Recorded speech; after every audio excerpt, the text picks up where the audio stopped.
Fox Sports welcomes you to the following presentation of the National Football League. About 4 days ago, through most of the heartland of America and along the eastern seaboard, temperatures in the low 80s. And now we're down into the low 60s, but all in all, a beautiful Sunday. And you saw the wind gusting from 20 to 30 miles per hour. And right before we get started, where the Vikings have won the toss, they deferred to getting the ball in the second half. The ball blows off the tee. Well, I saw Sam Bradford down on the field in pregame warm-ups, and the wind was a bit of a concern for him. And we'll see if it plays into the ball game in the passing game for these two teams. Walsh spins it away and back through the back end of the end zone out to the 25. Comes a 23-year-old out of Bismarck, North Dakota. Grew up a Minnesota Vikings fan, idolizing Brett Favre, and that would be the rookie Carson Wentz. Had his first, I guess you could say, hiccup, Troy, last week, although the offense didn't do much to provide better numbers in 11 of 22. He was very, very good the first 4 games of the year. Yes, he was, and you're right. I guess if you were to look at his first 5 games and say, was last week a rookie moment, I guess you would say it was, comparatively speaking, but I think a lot of it had to do with that offensive line. Not a lot of protection in that game last week. We will be watching the right side of that line all day. They throw to the right side, and the first pass is completed to Nelson Aguilar. Well, the first 3 games of the season, the Eagles did not turn the ball over one time, piling up 31 points per game, just short of 400 yards and a lot of yards in the passing game. Last 2, both losses, everything down, sacks up. Well, the best thing they've done this year is protect the football. And you know, the other thing the last 2 weeks is they've just had far too many penalties, something they were able to avoid. All right, go ahead. I'm putting the ball on the tee for you. Offense number 72. 5-yard penalty. Second down. Well, that's Vaitai, the rookie right tackle, coming off a tough first NFL start last week. And he's a concern, in my opinion, when you talk about the struggles that he had. Heck, through the first 4 weeks, he was not even in uniform. So his first game to even get in uniform was also his first start in this league, and it was a tough afternoon. Yeah, right from the get-go, going up against Ryan Kerrigan and the Redskins. For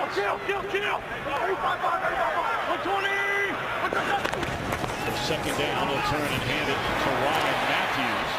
And he is met by the leading tackler a year ago of these Vikings, Eric Kendricks. Don't know if one single guy stands out, but boy, they get after people. Number 2 overall, number 1 in points allowed per game. Yeah, and it's a little bit like what we see in Seattle, with not real complicated on early downs and a group of veteran players that know Mike Zimmer's defensive scheme. He still calls the defensive plays. He still installs the defense during the week, and these guys are able to cut it loose on Sunday, knowing exactly what the assignments are.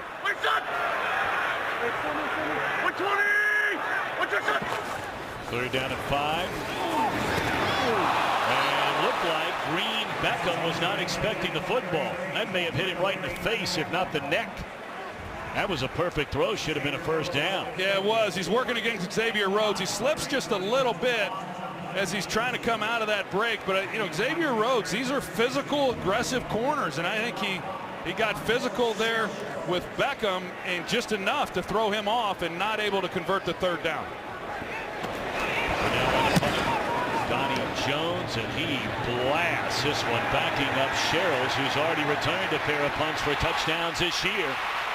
And look out for Marcus Sherrills. Anytime he puts his hands on the football, dropped to the 19-yard line by Trey Burton.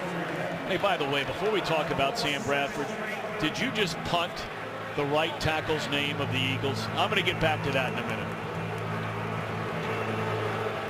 About Halapoulivaati? Is that what you're saying? Vaitai?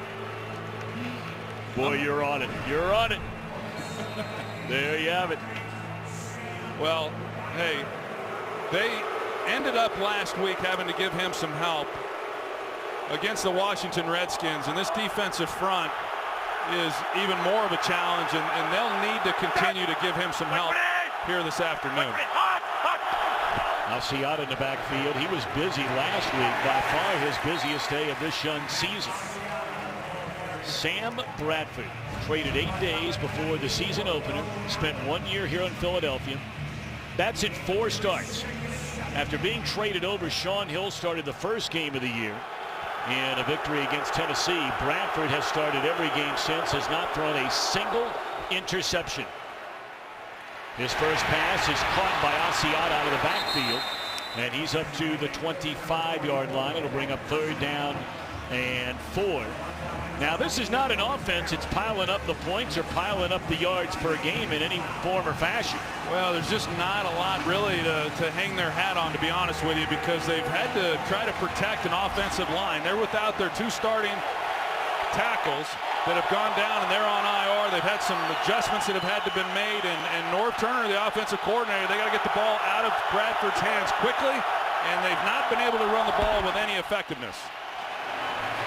And it's dropped by Asiata, although Leotis McKelvin was right there in front of him had he made the tackle, so each team 3 and out. Yeah, as we talked about, I think that, you know, it's always going to be tough to move the ball against the Vikings. They're as good as there is in this league, top 5 in virtually every major category. Most points they've given up all season, week 1, was 16 points. So the Eagles defensively, they have to know coming into this game they've got to match that. And it's a good start for them with a 3 and out.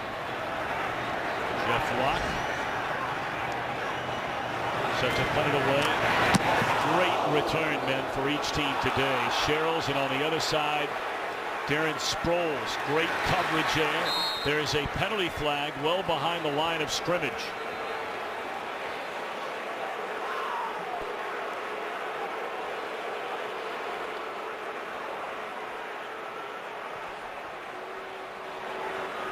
Well, that might be running into the kicker, Tom, and if it is, that'll be a 1st down. Running into the kicker, defense 54. 5-yard penalty results in a 1st down. That's Kamu Brugge-Hill. Yeah, not smart. Yeah, we talked about it already. They had the false start on Vaitai when they get a nice gain on 1st down on the opening possession. Another defensive stop. We saw it last week with Fletcher Cox. They stop an opponent, and they're going to have to settle for a field goal. Instead, a drive stays alive, and they end up scoring a touchdown. And now, to force the Vikings to punt, and you see right there what's happened. Lead the league with the most penalties per game, and it's just something that has really hurt this football team here for now 2 weeks, and then the early part of this game. Yeah, the last 2 weeks they've committed 27 penalties for nearly 230 yards. 27. First carry of the day for Jerick McKinnon. You know, McKinnon and Asiata, you brought up the name earlier about Adrian Peterson. No one replaces Peterson. Seagulls defense, numbers are pretty good. 3rd in points per game. Under first-year defensive coordinator Jim Schwartz. Looking down the field, and it's incomplete. Able to recover there. That ball slightly underthrown. It looked like Johnson got behind Nolan Carroll. Well, Charles Johnson was about 4 yards past Carroll, and that was a touchdown. And good protection up front. He's able to hold it a little bit, and you're going to see, you know, just kind of slow plays him coming off the ball, and Carroll's expecting the ball to come out, because the one thing that we've not been able to see from the Vikings is the deep shots down the field. They've just simply not trusted protection enough to take enough of those deep balls. Carroll, they catch him flat-footed. Bradford misses a great opportunity for what would have been 6 points.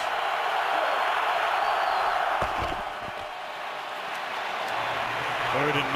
That is the security blanket for Bradford, and that's a big tight end, Kyle Rudolph.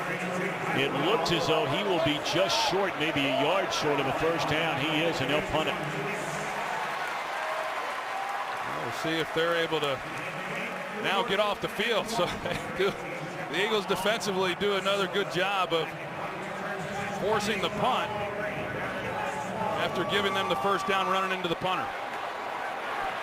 Sproles 7 punt returns for touchdowns in his outstanding NFL career. Still going strong at 33 years young in his 12th season.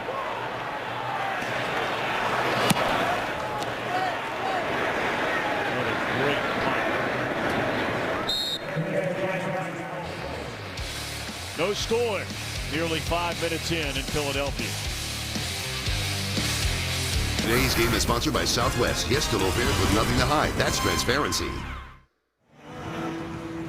Second possession for Carson Wentz. First rookie quarterback since a merger to start and win his first 3 games in a season without an interception. You see what he's done at home. Last time they were here, they blasted the heavily favored Steelers 34-3. Handed off to Ryan Matthews. Matthews always been a good back when you can get him on the field. The #1 pick in San Diego, had a couple of 1,000-yard rushing seasons, but he has missed a pile of games, over 24 in his NFL career. He's a physical runner, and as you said, he's been productive when he's, been available, but this is one of those games. Of course, they want to run the football anyway. They came into the year wanting to run the football, knowing they had a young quarterback, but even more important, whether they're successful running it, that was a successful first down run. Stay with it, because you can't get into a situation where Wentz is dropped back throwing it all day. Play action on second down. Hit as he threw. And a penalty flag down.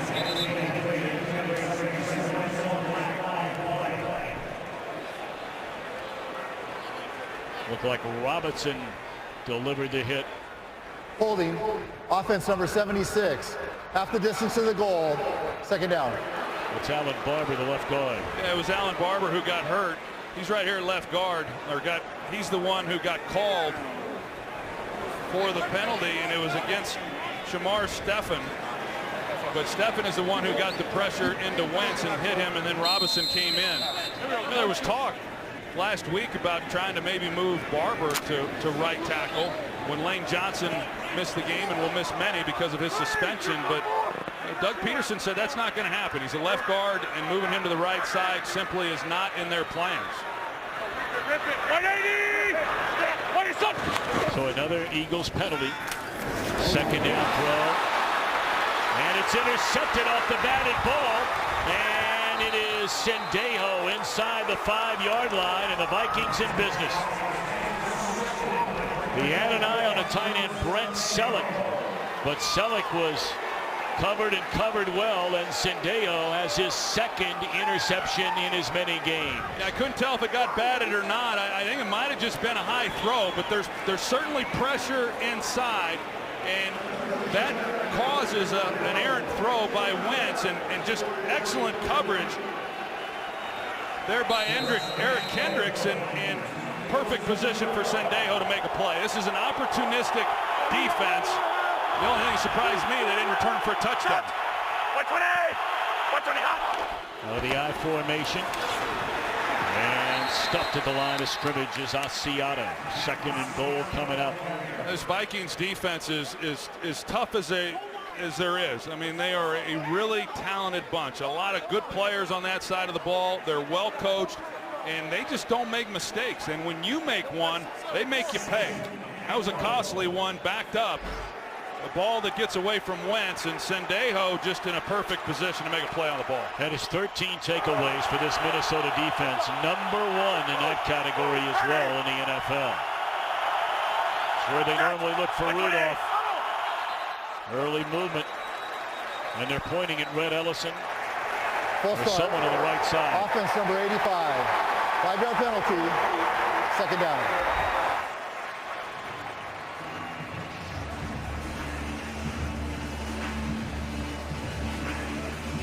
Yeah, you see it right there. It's TJ Clemmings. That another penalty in this game, and this time going against the Vikings. The other thing to keep an eye on, you mentioned the name Clemmings. You see in the game for the first time is Jake Long, former #1 overall pick in the draft from Miami. They just signed him this week. Only in pads one day, but they'd like to get him somewhere between 25 and 30 plays. Incomplete with an eye on Stephon Diggs. Well, Mike Zimmer told us yesterday that they were going to get him into the lineup and let him get about 20-25 snaps in this game. He practiced only one day in pads, missed virtually the entire season last year. He's definitely rusty, but He's in a little bit earlier than I expected. Mike Zimmer acted like it might be the third series or so, but he puts him in here now down here around the goal line. He's going to knock some of that rust off right away. But 3rd and goal from here. This would be a huge stop defensively if the Eagles force a field goal.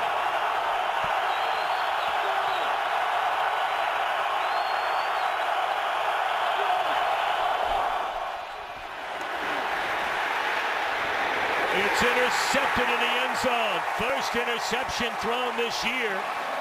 Or is it an interception? It is. Coming out of there is Rodney McLeod, the first interception thrown by Bradford this season. Well, there's pressure in his face, but Bradford just completely misses the safety and throws into coverage. Big stop indeed for the Eagles defense. Today's game on Fox is sponsored by Bud Light, beer with your team on it. A huge swing in momentum after the interception thrown by Carson Wentz. First interception as a Viking for Sam Bradford, and you carry it into last year, 158 pass attempts without a single interception.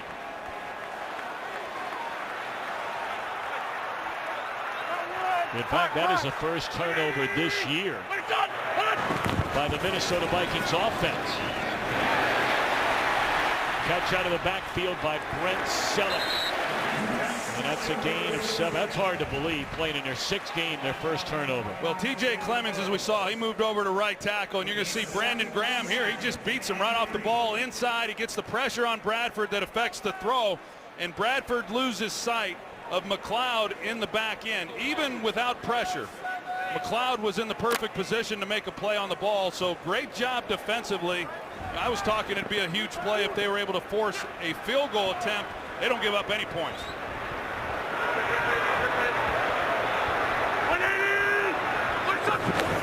Second down, good protection this time, and that's Huff.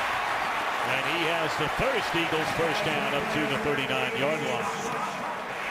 Going back to TJ Clemmings at right tackle because Jake Long steps in there on the left side. TJ Clemmings started every game at right tackle last year, and he's kind of had an up and down year. He was up and down last year as well, and he'll have some lapses to where he allows a rusher a free shot. And Brandon Graham coming into this game was a concern to offensive coordinator Norv Turner, and he's now gone from the 3-4 back to what he's comfortable doing, rushing the passer as a defensive end. He makes a heck of a play.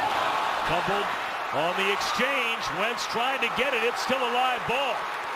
And the Vikings have the football.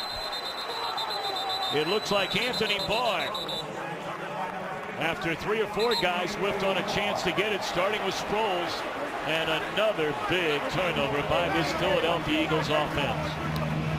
I couldn't tell exactly what happened on the exchange. I don't know if Sproles got his arm up or not. Nope, you know what? It came right out of Wentz's hand as he never placed it in there. The ball's coming loose from Carson Wentz. Sproles never has a chance to even take the handoff on that one, and then with an opportunity, a couple guys there, Wentz and Sproles, to get on it, and they failed to do so. Two teams are 8-2 combined. You never know in watching the first quarter on offense so far today. So now Bradford, a chance at redemption, and he's stripped. The football is loose. Has it gone back to Philadelphia? That's Malcolm Jenkins. There is a flag on the play, and Jenkins is going to race to the end zone, but we wait on a penalty as that ball is stripped away by Connor Barwin.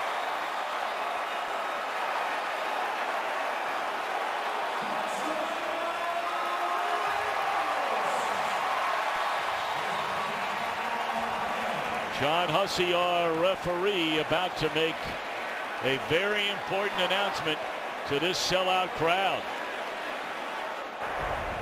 Personal foul, face mask, offense, number 72. The ruling on the field is a touchdown. That 15-yard penalty will be enforced on the kickoff.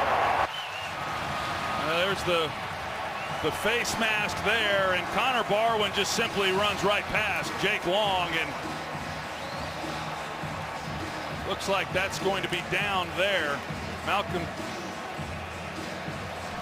we'll take a closer look at it and we'll see. But you see Connor Barwin come around. He just beats Jake Long, and It's like there's a touch there by Kyle Rudolph. That's should be coming back. Well, like you said, Tom, for two teams that had only turned the ball over 3 times combined coming into this game, we've seen 3 turnovers in the first 9 minutes. Yeah, and only 2 of the 3 were on offense. The Vikings' only turnover before today was on a defensive fumble. This is a big decision. The judiciary is out. We'll be back. Today's game is sponsored by Chevrolet. More 2016 J.D. Power Dependability Awards than any other brand. By McDonald's. I'm loving it. And by Pepsi. Every football moment deserves a celebration. Break out the Pepsi. Back in Philadelphia, and we're waiting. Naturally, on any change of possessions or scoring play, they will review it. After review, the runner was touched down by contact on the 24-yard line. We will put the ball and enforce the 15-yard penalty from there. It'll be Philadelphia's ball, 1st and 10. Will the clock operator please reset the game clock to 6:44? Don't know if he meant to do it or not. Rudolph clearly was trying to find the football, but that's an alert play if he was trying to do it to get a hand before Malcolm Jenkins race the other way for a touchdown. Look at this. First 318 offensive plays of the year. The Vikings don't turn it over once. Well, that last one, well, both of them really. I mean, Brandon Graham affected the interception, and then Connor Barwin comes off the opposite side against Jake Long, who, as we said, is rusty. It'll be interesting to see if Mike Zimmer elects to go back with Jake Long, right away, or waits, or whether he gets in at all, or move T.J. Clemmings back to that left side. But the Vikings have had a tough time, and not just this year, last year as well. They've had a tough time now for a few years, really having to try to protect those offensive linemen. They're struggling. They pitch it to Matthews. But boy, when things aren't going your way on offense and you turn it over to this defense to try and get it back for you. Number 2 overall in yards per game. Number 1 in fewest points allowed per game. 2nd in sacks. 1st in takeaways. Neither team much to speak of. 41 total yards.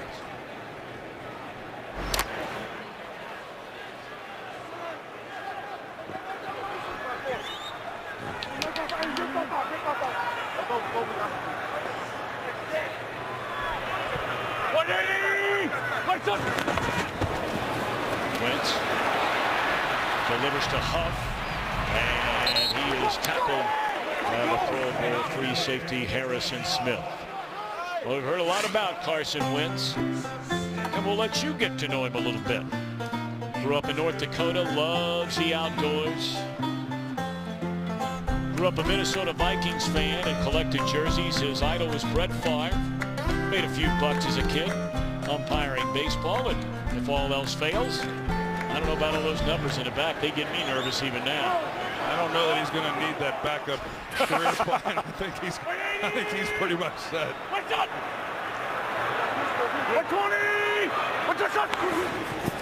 Third down. Steps away from pressure. Throws. And it nearly intercepted, or was it intercepted? It looked like Xavier Rhodes picked it off, and he did. A diving attempt by Rhodes, and that's his 2nd interception of the year, the 5th turnover in this first quarter.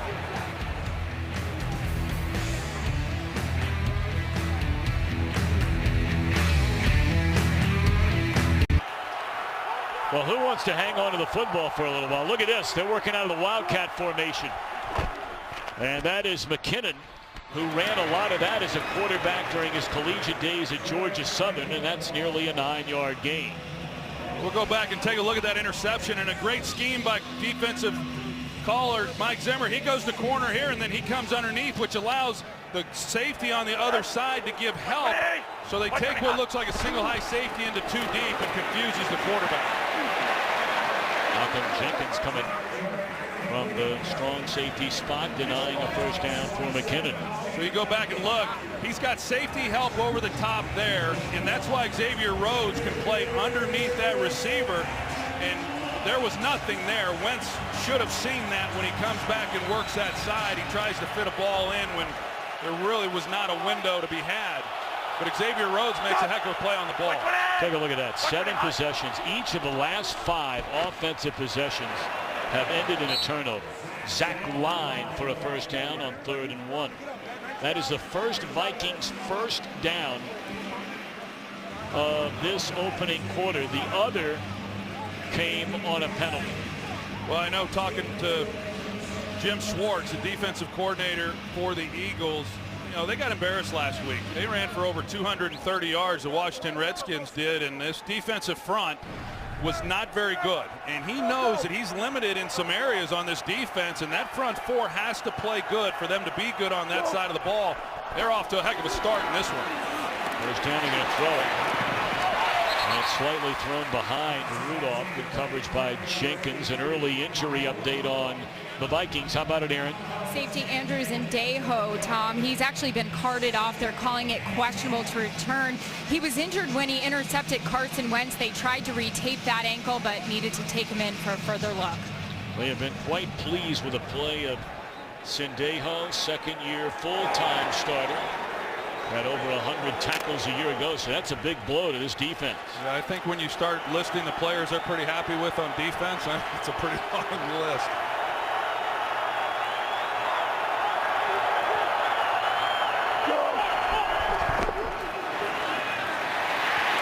Bradford running for his life, just throws it up, and that was nearly intercepted. A penalty flag comes down. Jenkins and Diggs got tied up down around the 20-yard line.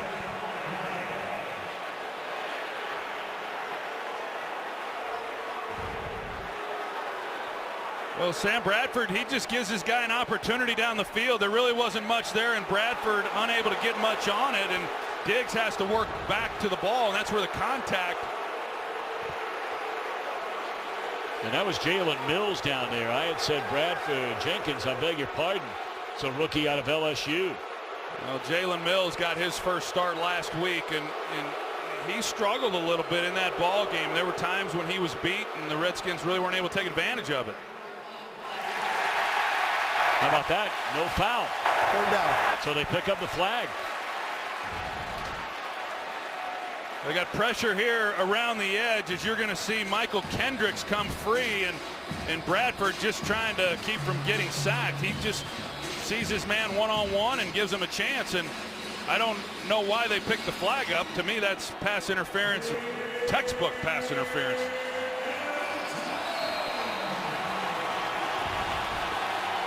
Well, I tell you what, for a 0-0 game, this has been a wild opening quarter. 3rd down and 10 for Minnesota. Well, Jalen Mills is once again on Diggs, their best receiver down here at the bottom, and they better give him some help or he's going to have a tough afternoon.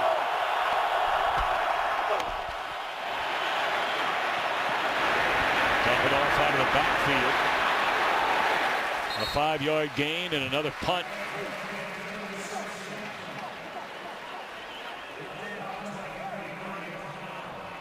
Bradford coming back to Philadelphia. I mean, it's not as the injured Eagle there is Ron Brooks. You know, you hit the nail on the head early today with Carissa Thompson over on FS1. And, you know, Bradford was only here 1 year. Made 14 starts. They went 7-7 in those starts. He had some very good moments through 19 touchdowns, through 14 picks. But so far today, it's been a rough day for both of these offenses. Back in a moment. Ron Brooks, still the injured Eagle down in the field. There's Ron Brooks there, 33, and looked like that right knee maybe is what happened, but he's down and they're still tending to him on the field, and he's their nickel corner, and now without him they would likely move Malcolm Jenkins to the slot nickel position. He's played some corner in his past and then bring in another safety to take his place deep, but this looks pretty serious. Well, while we have a moment and they continue to work on Brooks, let's check in back in LA, a game break with Kurt Menefee. All right, we'll check in on the Saints and Chiefs in the meantime. Spencer Ware from Alex Smith, the first receiving touchdown of Ware's career. It goes for 46 yards, ties the game at 7 apiece as they get ready to wind down the first quarter in Kansas City. Tom, Troy, and Eric. But Ware's had back-to-back, well, a start today anyway, but coming off a great week last week for Kansas City, and certainly our thoughts are with Ron Brooks. Came over as a free agent from Buffalo. A starter and first of the first 5 this year.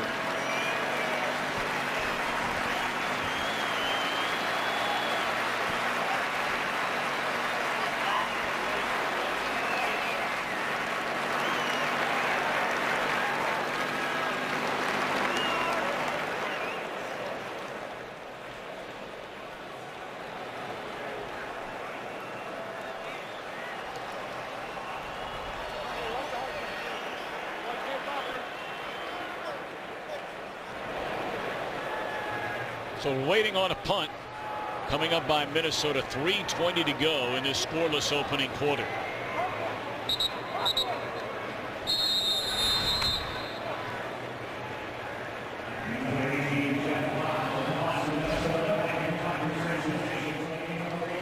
Locke has been among the very best of pinning opponents inside the 15-yard line so far this year. Has 13 of those.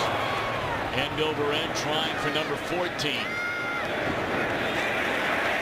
Great coverage, and they down it inside the 2, and that's Cordero Patterson. Patterson's been all over the field again this year after being in the witness protection program last year. He's getting more opportunities on offense. This is great work on his part, getting down and keeping this from getting into the end zone, and it's hard enough moving the ball against this defense when you've got all the plays at your disposal. But look, Doug Peterson right now, how you're going to dig out of this hole on the 2-yard line against this defense? Good luck.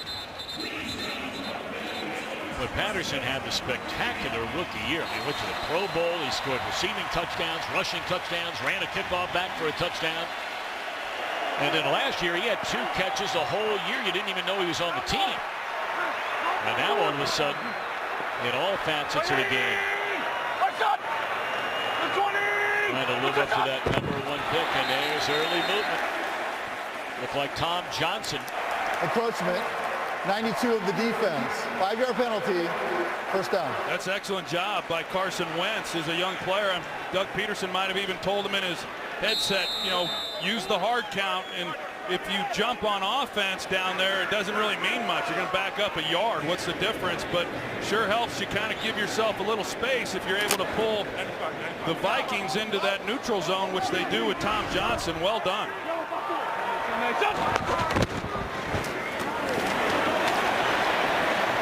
And that'll be enough for very close anyway. A first down for Ryan Matthews. It has been a turnover fest so far in this one. 3 of them for Philadelphia, 2 of them for a Minnesota Vikings offense that came in through 5 games without a single turnover. A pretty crazy start, as we said. I mean, offensively, they've been able to protect the ball, but both these defenses have been decent. The Vikings better than the Eagles, but even the Eagles have done a good job in the early part of this year of creating takeaways. Both of them have been great here in this one. Kenyon Barner checks into the backfield. That Sproles in motion. Quick hit. And a catch by Matthews, a first down up to the 23-yard line. Well, we'll see what happens, with the rest of this drive, but already this has been a successful possession for the Philadelphia Eagles to be backed up on the 2-yard line. The first thing as an offense, you're just wanting to get a first down and give your punter some room to operate, and they were able to do that. They used the hard count, pick up 5, and then they get the first down, and now they've gotten their second first down, and now they can let it rip.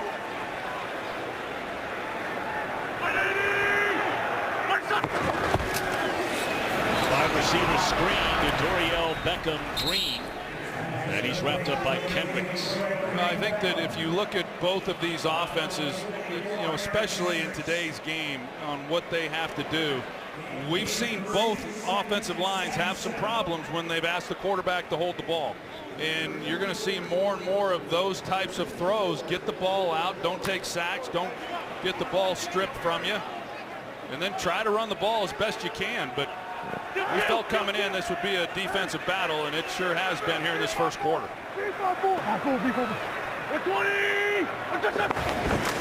Second down at 7. That's Wendell Smallwood, the rookie out of West Virginia, who's given him some bright moments so far this year. You were talking about Carson Wentz, growing up a Minnesota Vikings fan, and I thought it was pretty funny when we were talking to him. He's got some friends in from from North Dakota, and they're all Vikings fans, and one of them is staying with him, and Carson said, "You're not staying with me unless you buy an Eagles jersey." And he was serious, and his friend needed a place to sleep, so he went and bought one. I don't know what number he bought. Well, he better buy number 11. I mean, he's putting you up for free. You'd hope. I guess it all depends on how badly you want to come back.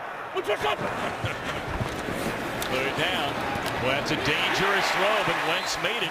And Aguilar the reception to move the chains at the 35.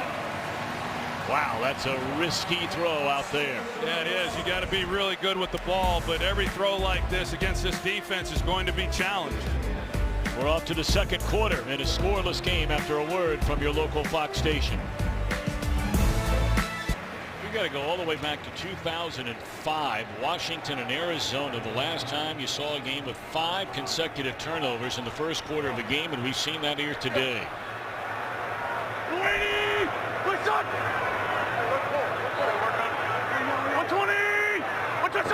This drive started inside the 2-yard line. And that's Zach Ertz. And that's a gain of 14 for another Philadelphia first down. Well, how about this? I mean, the Cubs and the Indians. You talk about a fall classic indeed. Coverage begins. Game 1. Pre-game show on FS1, 7 p.m. Eastern. Then the game on Fox at 7:30 Eastern. Cubs' first World Series appearance since '45. They've not won one since '08. The Indians have not won a World Series since 1948. Something has to give there. Wentz rolling and had a wide open Zach Ertz, but Brent Selleck is standing all the way in the 25, and there's not a player within 15 yards of him. Well, he's got to get the ball out a little bit quicker than what he would have wanted, and not able to get his feet set. As you see when he comes out, looks like it was Griffin who comes up the field and doesn't allow him then to get set or get on the edge, and has to deliver the ball sooner than what he wanted. We've seen that now a couple of times where he hasn't been sacked, but the pass rush is clearly affecting the throw. All eyes were on Ertz there because he was the intended target, but it was Selleck. We didn't have anybody near him. This will be a false start against the Eagles. False start. Offense number 62. 5-yard penalty. Second down. Well, that's a longtime center, Pro Bowl center, Jason Kelsey. He had 2 holding penalties in the game last week against the Redskins. That's his 7th penalty on the season. He has the most penalties on this team. Really see a lot there. Oh, yeah.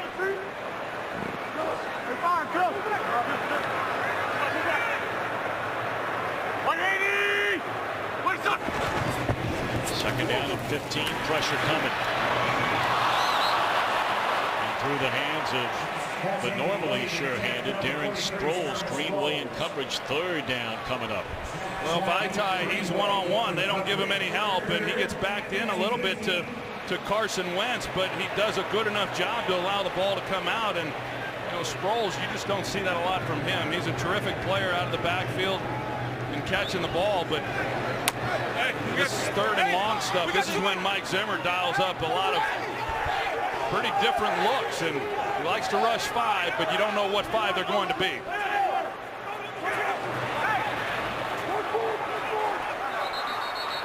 They're going to call a timeout. There was a lot going on there, a lot of moving parts. Play clock got down to 1. And before a 3rd and 15. Timeout, Philadelphia, still no score.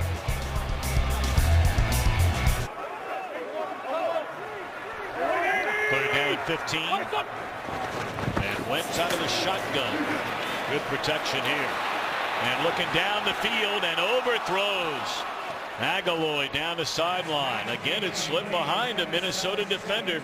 That's a couple of big missed chances on this drive. It was a missed opportunity, but Wentz turns this ball loose really soon. I mean, it was not a given that Aguilar was going to be open up the sideline, and that ball is out long before he gets past the last defender, but there was good protection in the pocket. Wentz not happy.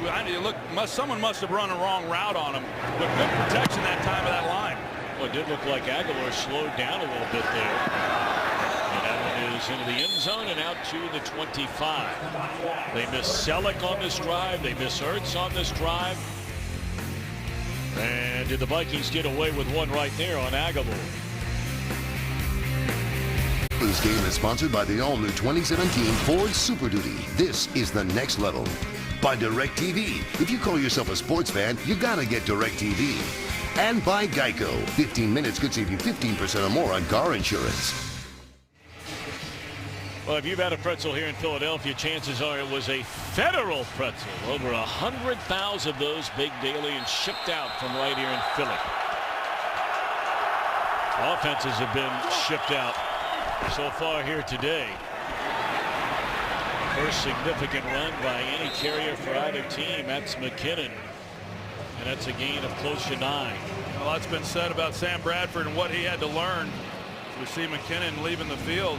What he had to learn coming in here 8 days before the season opener. Take a look and see what maybe happened to him.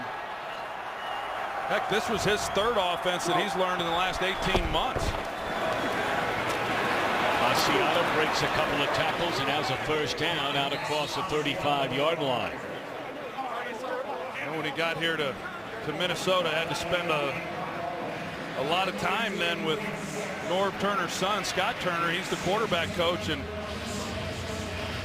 go over the offense as best he could and try to get him up to speed and prepared to play. There's a look at Scott Turner there, and a lot of late nights and a lot of early mornings. And although Sam Bradford did not start week 1, he was certainly prepared to if he had to, but he was ready week 2, and of course he's up until today been protecting the ball and doing a lot of really nice things. Asiata again cuts it back up the inside and out to the 42-yard lines. This has been a beat-up Minnesota Vikings team, especially on the offensive side of the football. Khalil, the left tackle, you know about Bridgewater and Adrian Peterson in week 2. Floyd, the Philadelphia kid, over on the defensive side, but back on offense, they're starting right tackle Andre Smith. And they're hoping Diggs can finally not only get healthy, stay healthy.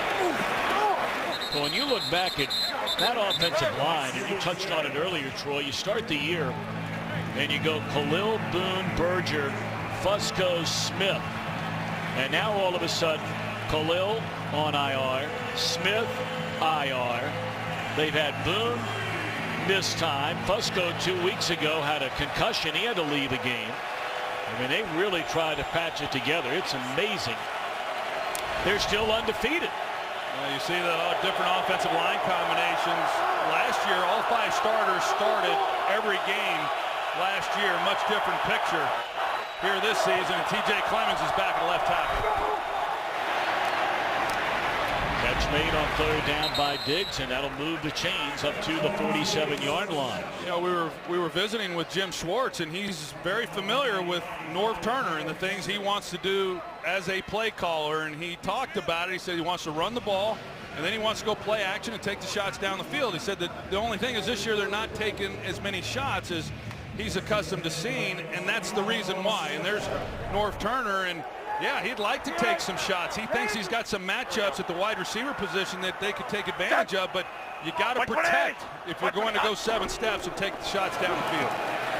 Asiata wrapped up, trying to break it to the outside. Destiny Vial, the rookie, on the tackle. There's the injury as he gets rolled up. Look like that left ankle as we saw him go off, but had some problems with that running back position, keeping him up. Good protection this time, and Bradford missed a wide open Diggs. Both of these quarterbacks, yes, they've been under pressure. Yes, they've been hit. But yes, they have missed some throws today. Kind of a tough throw there. You can see that Sam Bradford's trying to tell Diggs that he wanted him to take a little bit higher angle to try to drop one over the defender like he was trying to do here is not necessarily an easy thing if he thinks he's taking him on a higher angle coming out of that route. And those are some of the things that when you haven't had the time with these receivers, you're kind of working it out on the fly. They're down at 8. Bradford delivers a strike to the big tight end. Played at Notre Dame, Kyle Rudolph. Yeah, Kyle Rudolph, he has become the security blanket as so many tight ends do for their quarterback, and Sam Bradford cuts it loose, just knowing that Rudolph was going to get where he was supposed to be and beat the linebacker, and good timing on that throw. And Sam Bradford said Rudolph was the guy who texted him first when the trade occurred, and those two guys have just really hit it off. Handed off to Asiata, and not much room. Jenkins comes in to drop him at the line of scrimmage.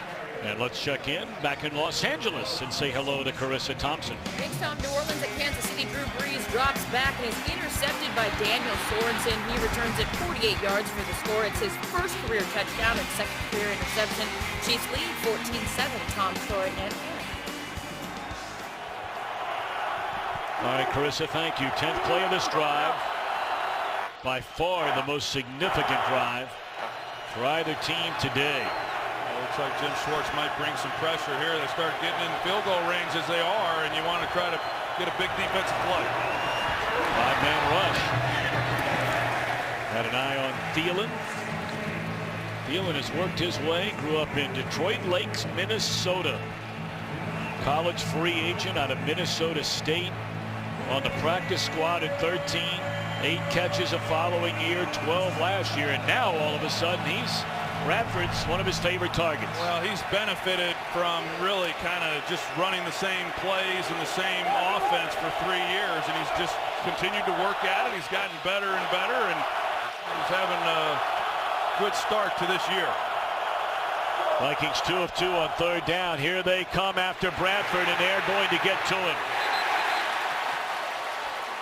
Not a sack, but underthrown, and it was Jalen Watkins. He's the Eagle that's in there playing after the injury earlier in the game to Ron Brooks. Yeah, Schwartz, he calls blitz the last 2 plays, just trying to create a negative play and maybe, knock him out of field goal range here. And Watkins almost is able to do it. Bradford's able to step up just enough and get the ball out and avoid the sack.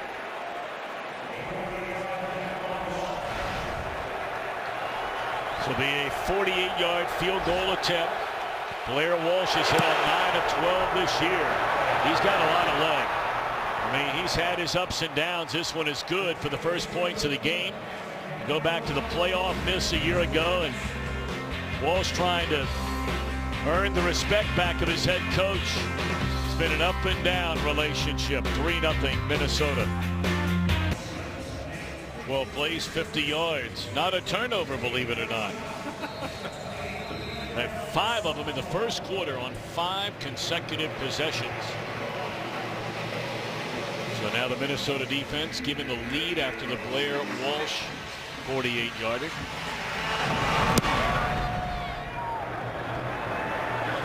Huff from the 2. And Huff with running room. Runs by the kicker, and he's off to the races. Inside the 20. Huff will go the distance.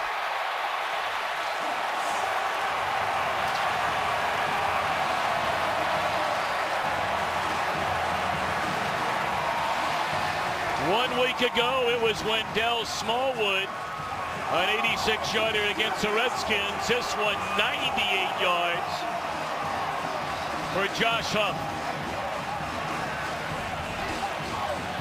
It's a right return, and you're going to see the seas just part. I mean, there is a huge lane there for Huff to take, and Blair Walsh was the last line of defense, and he just didn't want a whole lot of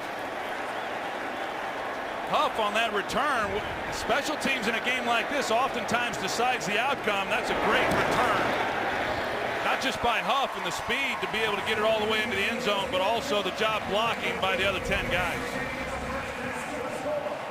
And then what would a touchdown be without the proverbial leap and somersault into the air? I always wonder how those guys don't get hurt. I'm with you all the way, Doctor. With you all. Of course, that's 50-year-old guys talking. That's true. Well, you're not there yet. I didn't do it when I was their age either.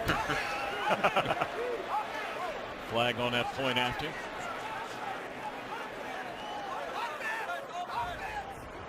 Personal foul, roughing the kicker, defense. Philadelphia is elected to go for 2 points from the 1-yard line. All right, so we hold that score. It's 6-3.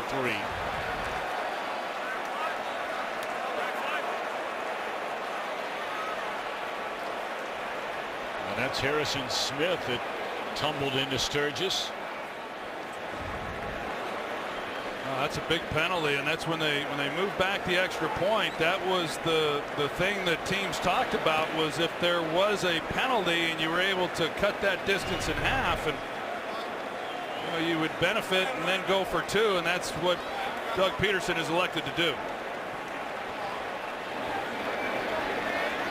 Eagles have not attempted a two-point conversion so far this year. The ball's at the 1-yard line.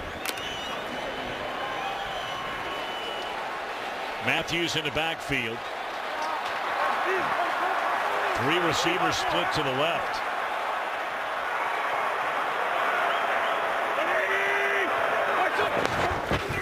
And Wentz going to run it.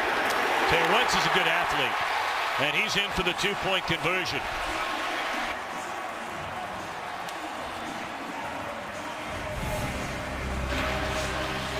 Wentz goes in for the two-point conversion.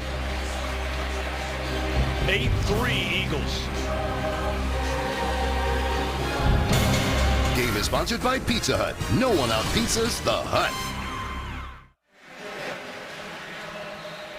All of a sudden, a little bit of excitement here in Philadelphia. 98-yard kickoff return for a touchdown. First time in team history they've gone in back-to-back weeks. It's interesting to note, those are the only 2 kickoff returns for touchdowns in the entire NFL so far this year.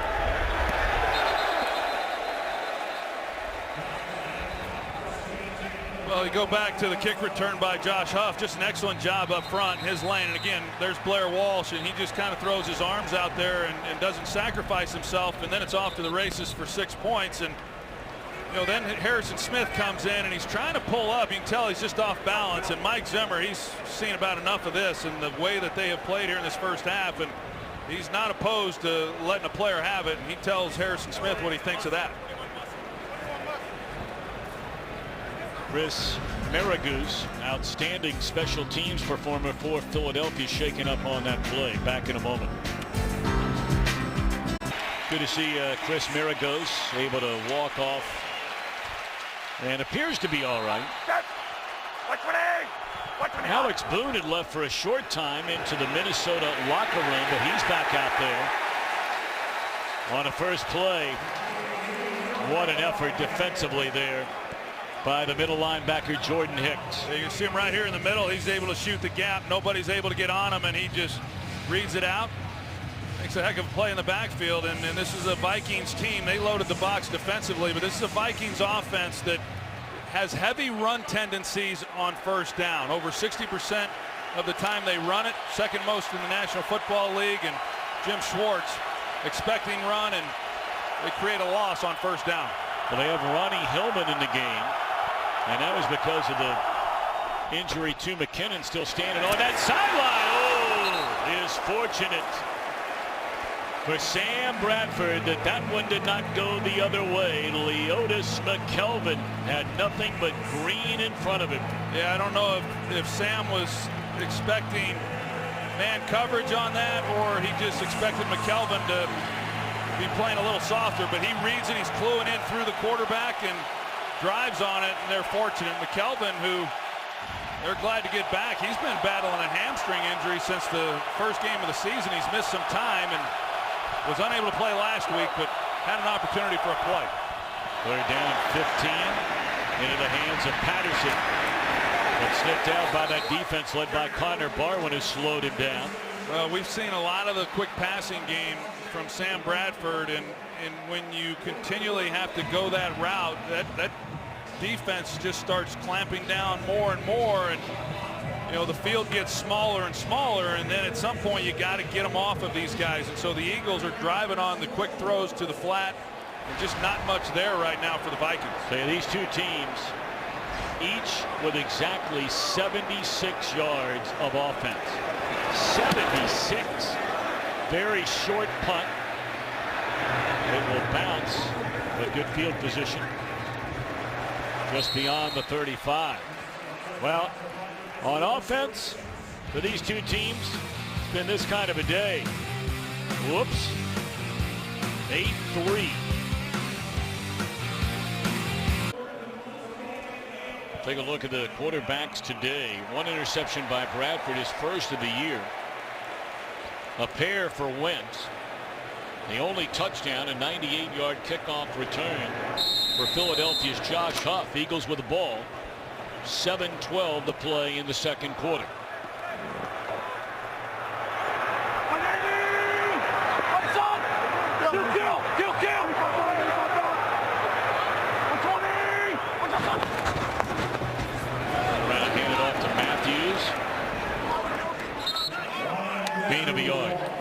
We heard Carson Wentz there say kill, kill, and what that means is you're changing the play, and they bring Harrison Smith down on the right side, and when he comes down, that's when Carson Wentz recognizes it. They were likely going to run the ball to the offense's right side.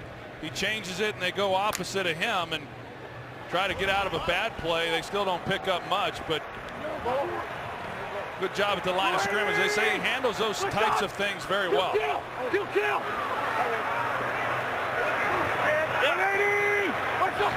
just heard him say the same thing again. Play action this time. And thrown behind. Zach Ertz, third down. Sometimes you come up to the line and you make those dummy calls too, you know, so that could have been a run play, and then he changes it and they go with 2 plays in the huddle, and then he throws it, or he just says that at the line to throw off the defense and not let them think it's always going to be a run, and off play action, and they have an opportunity but unable to convert. Tell you what, this offensive line has held up pretty well so far for Philadelphia. I mean, all things considered, it started ugly, but it's a lot better than it was a week ago when they were run over by the Redskins. Third down. Wide receiver screen to Matthews, and you can't play it any better than Robinson did right there. Pressure by Anthony Barr coming off the edge. Well, that's the stuff that Mike Zimmer does so well, and this defense does. They show all these guys, and then you see Robinson, he pulls out. And then he's the guy there who's able to work through 2 blockers and make a play on the ball. And that's the challenge, is trying, when you get to 3rd and long like the Eagles were there, it's really, really tough to decipher who's coming and who's not, who's dropping out. Good defensive possession there. Low snap, Donnie Jones able to handle it. And a fair catch at the 23 by Marcus Sherrills.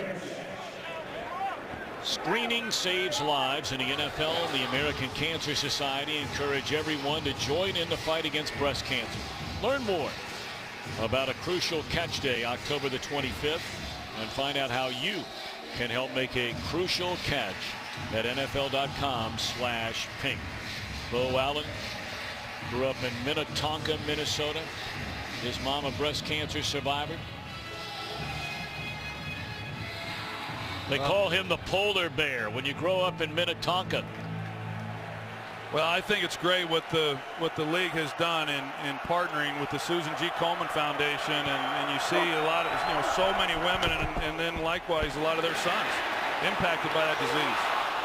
Bradford hit as he threw. Connor Barwin has been very active today. Bradham applying pressure there.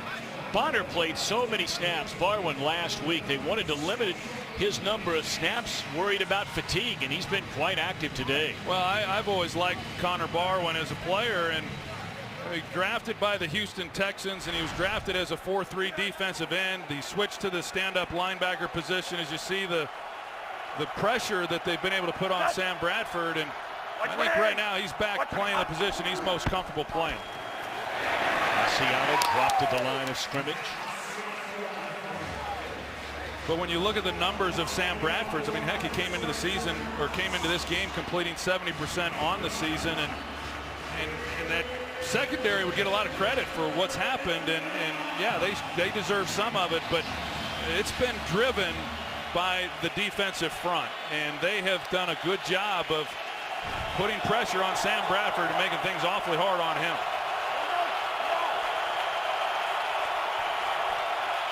Jake Long is checked back into the game at left tackle on this series. 3rd down and 9. And lofted to Thielen. What a beautiful throw. There is a penalty flag on the play. He beat Carroll in coverage.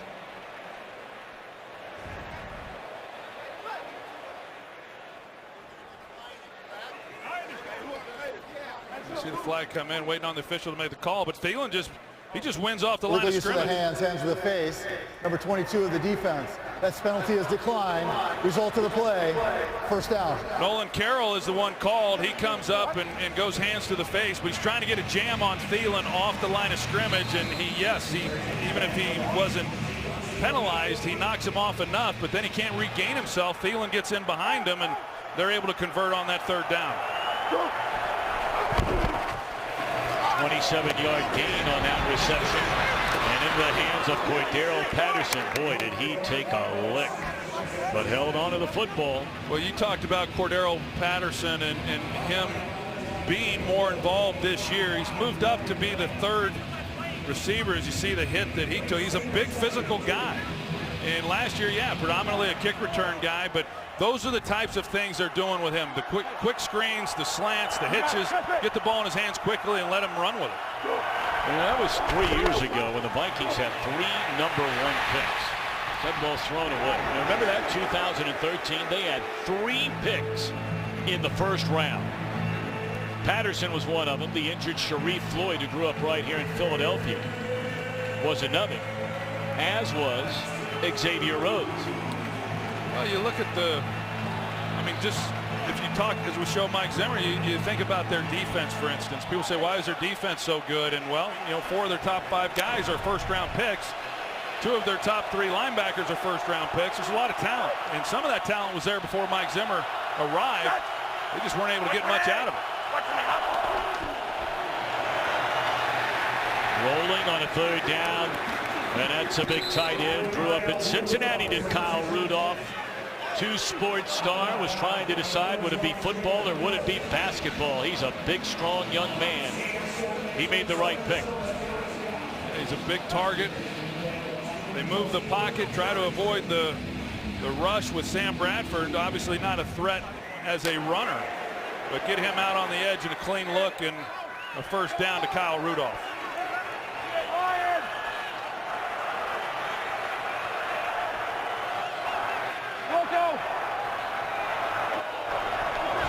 First down inside the 35. And slightly underthrown once more. Not sure where Hillman's going anyway. Well, nobody sees sports quite the way Colin Cowherd and Jason Whitlock do. The brains to know, the guts to say it. Colin and Jason team up for FS1's daily sports talk show. Speak for yourself. Weekdays at 5 Eastern on FS1. Well, we saw the last time the Vikings got down here, Jim Schwartz started bringing some pressure. We'll see now they're about that same part of the field, 30-yard line. They're in field goal range. If he tries to create a negative play, here they come. Here they come is right. And Bradford hit as he throws. It's picked up by Allen. And is that an incompleted pass or a fumble? It is a fumble, and the football belongs. The field is a fumble recovered by the defense. 1st down. So there's the polar bear, Big Bo Allen. Off the edge, it was Rodney McLeod who appeared to jar it loose, and then the big fella Allen got it. They come off the edge. You got Kendricks, he's there, and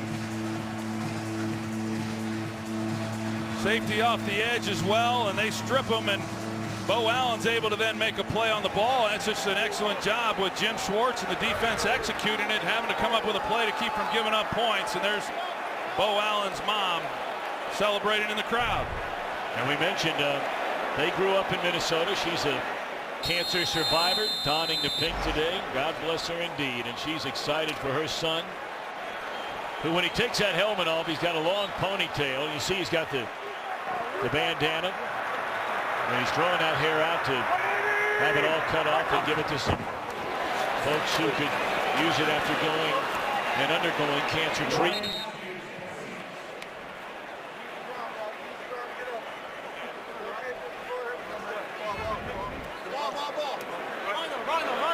Take another look. they bring the house. And Jake Long, as you said, he came in over to that side of the ball. They overload it with the pressure and just nowhere for Bradford to go. The edge pressure as well gets there and knocks the ball loose. This defensive front has done a heck of a job here in this first half getting after Sam Bradford. Down to the 2-minute warning. Philadelphia with a chance to add to this 8-3 lead when we come back. Turnovers, a story so far today. We remind you to follow your favorite team all season long. Go to iTunes.com/NFL. 6 turnovers in this game today. Mike Zimmer's offense had not turned the ball over all season long. Today, 2 fumbles and an interception from their quarterback, Sam Bradford. So now the ball at midfield, 2 minutes to go.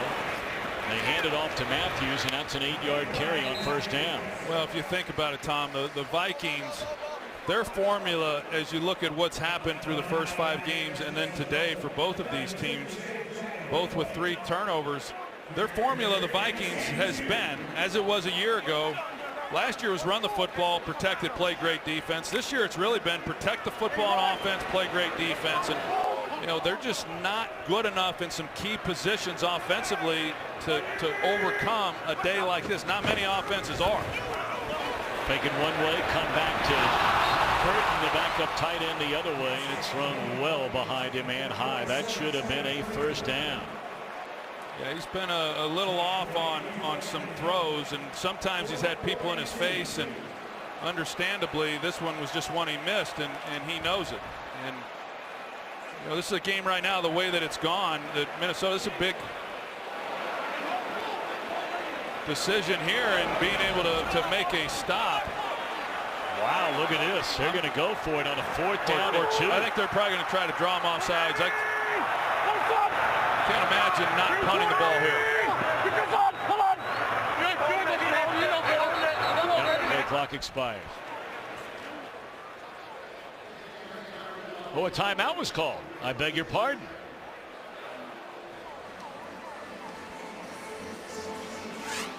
All right, coming up on the Visa halftime, Geno Smith gets to start with the Jets as they host the Baltimore Ravens. The Colts try to make it 10 in a row against the Titans, and Cleveland tries yet again to get its first win of the season. We'll be ready for that and more coming up on the Visa halftime. So a timeout is called. Kurt, thank you very much. Now, Troy, all right, I'm going to put you in the Doug Peterson shoes right now. You have an 8-3 lead. The other team has done next to nothing on offense. But having said that, do you want to hand on the ball? You know, with 1:21 left, if you fail to convert, you go in here? I would punt here. I would not go for it. It looks like he's going to. They called timeout. You know, I can't imagine him trying just the hard count again. But as well as their defense is playing right now, I would punt Minnesota deep and be satisfied going up 8-3.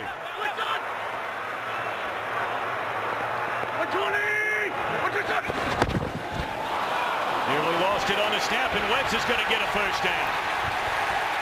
A near disaster, and the clock continues to roll as he's inside the 40-yard line. He beat Everson Griffin around the corner.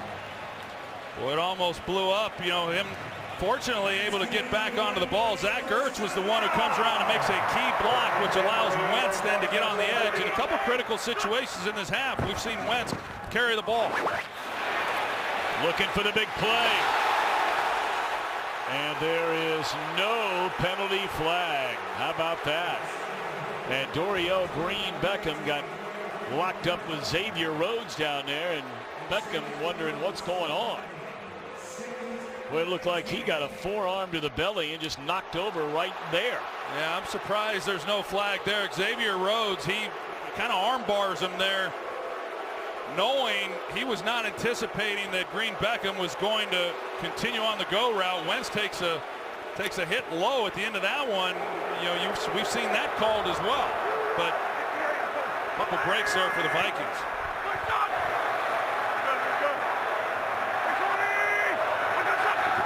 .49 seconds remain. Trying to fool Minnesota by a little delayed handoff to Matthews, and the Vikings not fooled, especially Eric Kendricks. Last time we had a halftime score of 8-3. Were you born yet? No, I was not. Oh, wow. Matthews inside the 20, down to the 17-yard line. Philadelphia has one timeout remaining and will spend it right here.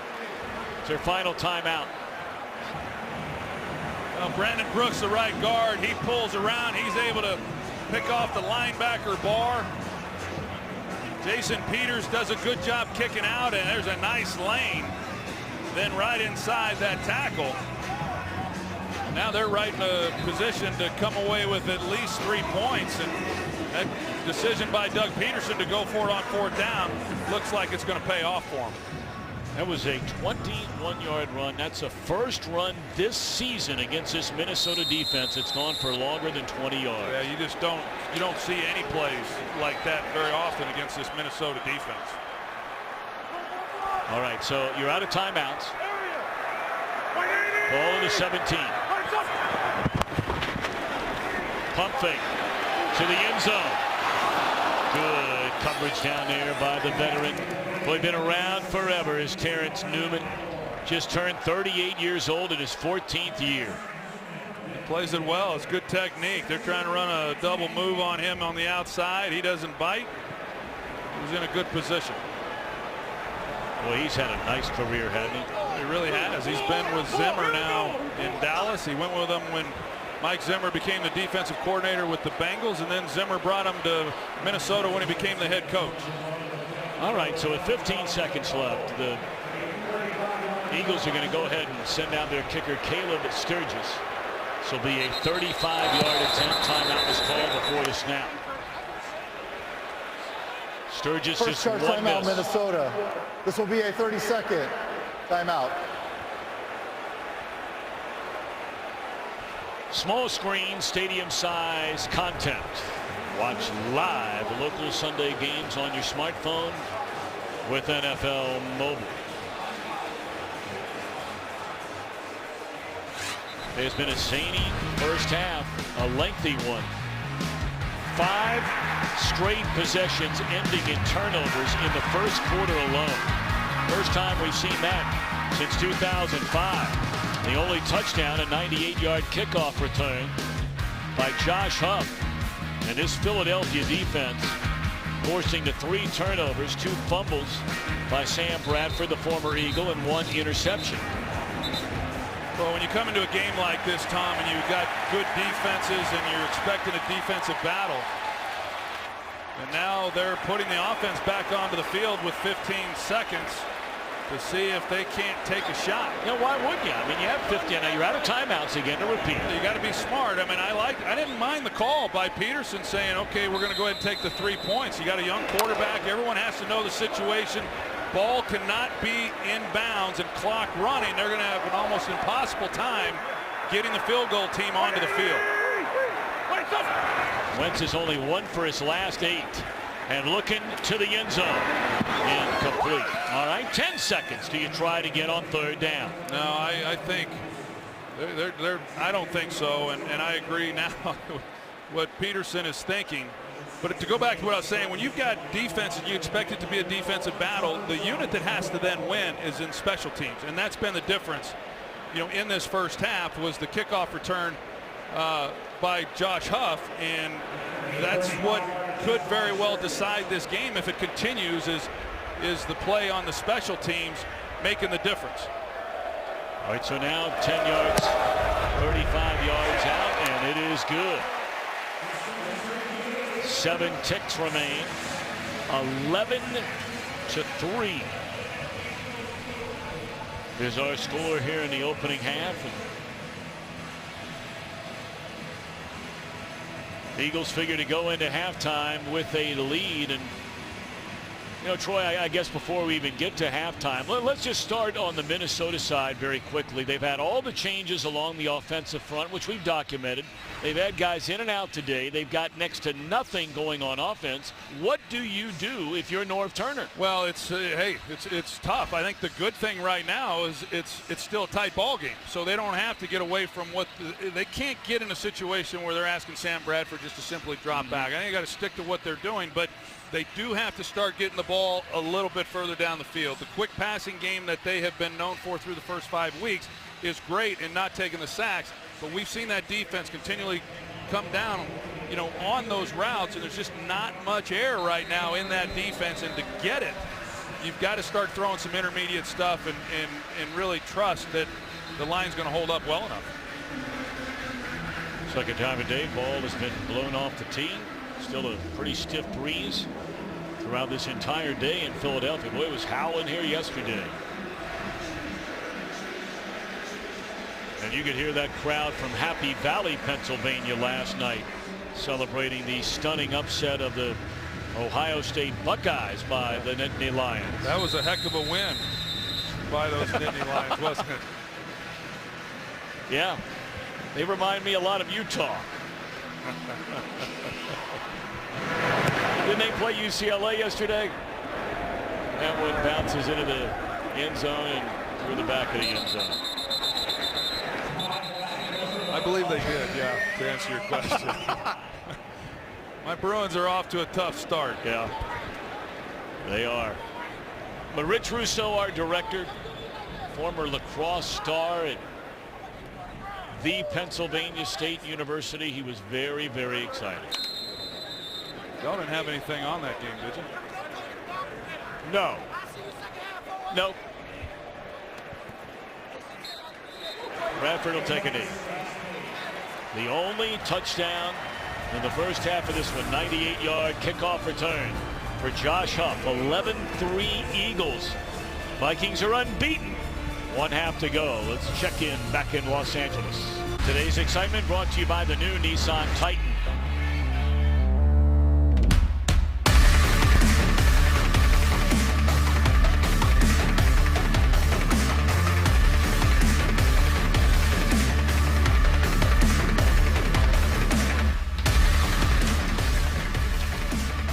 Was today's excitement brought to you by the new Nissan Titan. Not a lot of excitement except for that 98-yard kickoff return. Well, you're making more history, Mr. Aikman. I mean, you win Super Bowls, you win MVPs, you go to the Hall of Fame, and here you are, an 11-3 halftime score. That was a bizarre first half, as crazy as I've seen. As far as all the turnovers that took place. Well, let's check in downstairs at halftime with Aaron Andrews. Talked to Mike Zimmer going in, and he said his offense was flat out embarrassing. He said to me, we haven't blocked worth anything. We can't find a combination on the offensive line. I asked him what he's going to do about that in the second half, and he said he hopes somebody on the line can step up. Asked him about his quarterback, Sam Bradford. He says he's just simply been inaccurate. He's missing. I asked Coach Zimmer if the wind was a factor. He said no, he just can't get anything done right now. All right. Strong words from a no-nonsense kind of guy. And that is Mike Zimmer. 60 years young, out of Lockport, Illinois. McKinnon is back in the game. He was injured in the first half, you may remember, and that's him. And a good first down carry, a gain of 9. A lot of pressure by this Philadelphia defense on Sam Bradford. Yes, there was. And as you see, just as he's trying to throw the ball, he's getting roughed up. And a couple different times. That time Connor Barwin comes around and makes a play, and then you got McLeod who put pressure on him as well. So yes, he has at times missed some throws, but I think it's had more to do with the pressure, and the offensive line issues for this Vikings offense continue. Good patient running there by McKinnon. Waited on a block, got it from Kyle Rudolph on Connor Barwin. And that's a first down on back-to-back carries by Jerick McKinnon in his 3rd year out of Georgia Southern.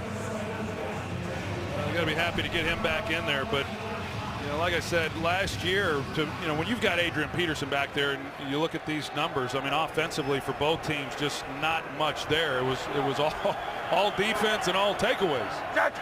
Well, the most incredible line on that stat comparison we just showed you there a moment ago is a line where it says turnovers and then points off turnovers. Combined 6 turnovers in this game. 3 points have been scored off those 6. Yeah, because then the other team just gave it right back. You know, it just kept going back and forth. And, you know, I was going to say is when you've got Adrian Peterson, he makes up for some problems, you know, up front. And you know, last year they averaged over 4 yards a carry, and you know, without him, this running game has really suffered. Blitz coming. Bradford gets away from the first one, but not the second one. It was Malcolm Jenkins initially, and then Hicks finished him off. Kyle Rudolph, he went down. I couldn't tell if they were trying to, you know, maybe run some type of screen pass off of it, but the pass rush gets to Bradford. He's not able to do much other than just try to protect himself and bringing up what has kind of been the thing throughout this game, 3rd and long.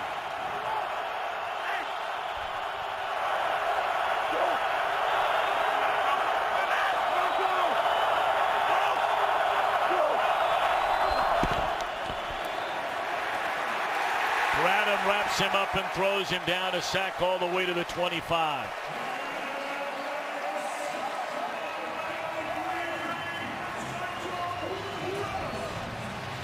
Well, Asiata, he's here. He's going to come up. He's going to try to protect. He's not able to get it complete his man, so Sam can't really step up, but the edge pressure off of right tackle Searles is what initially got Bradford's attention. 3rd and long, they pin their ears back. They've had success throughout this game, and that Vikings offense went the wrong direction. Jeff Clark, a busy man today on the punt. And Sproles will let it bounce. Takes a favorable bounce from Minnesota. Down at the 23-yard line. First possession for Wentz and company. Look out down there now. Settle down. 11-3. Today's game on Fox is sponsored by Southwest. Yes to low fares with nothing to hide. That's transparency. By Nissan. Innovation that excites. And by Corona Extra, who invites you to find your beach. Doesn't get any better than that, does it? The rain didn't slow those young fellas down playing football yesterday. Gloucester County against Clearview. Great stuff.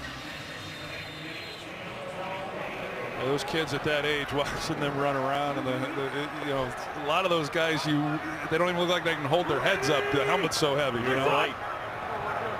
Cutting it back to the inside is Ryan Matthews, and a pretty good carry on first down up close to the 30-yard line. Take a look who's here. There to the left of your screen is Mike Trout. Probably the best all-around player in Major League Baseball today. And well, you talk about guys that get it done out of the bullpen. Pair of left-handers. Flame-throwing Aroldis Chapman.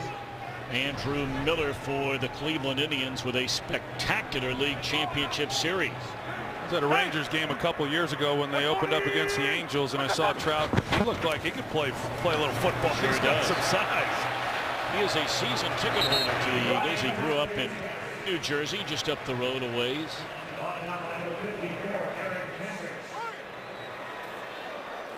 Well, there hasn't been a lot going on here in this ball game. I think somebody probably just told him, hey, you're on TV. But yeah, he's on to other things. But I tell you, when you're Minnesota and your offense is struggling like that right now, it's a 1-possession game at 8 points.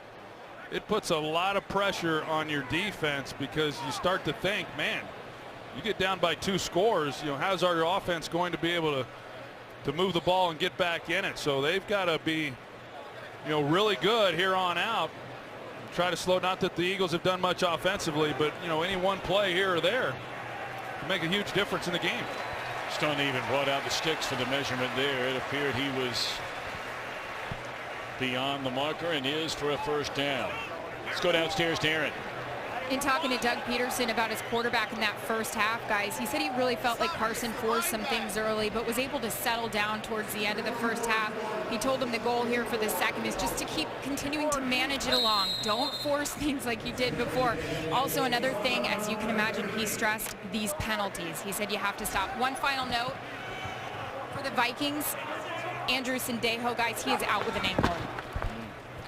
Tough break there for Minnesota. This is Smallwood who checks into the game.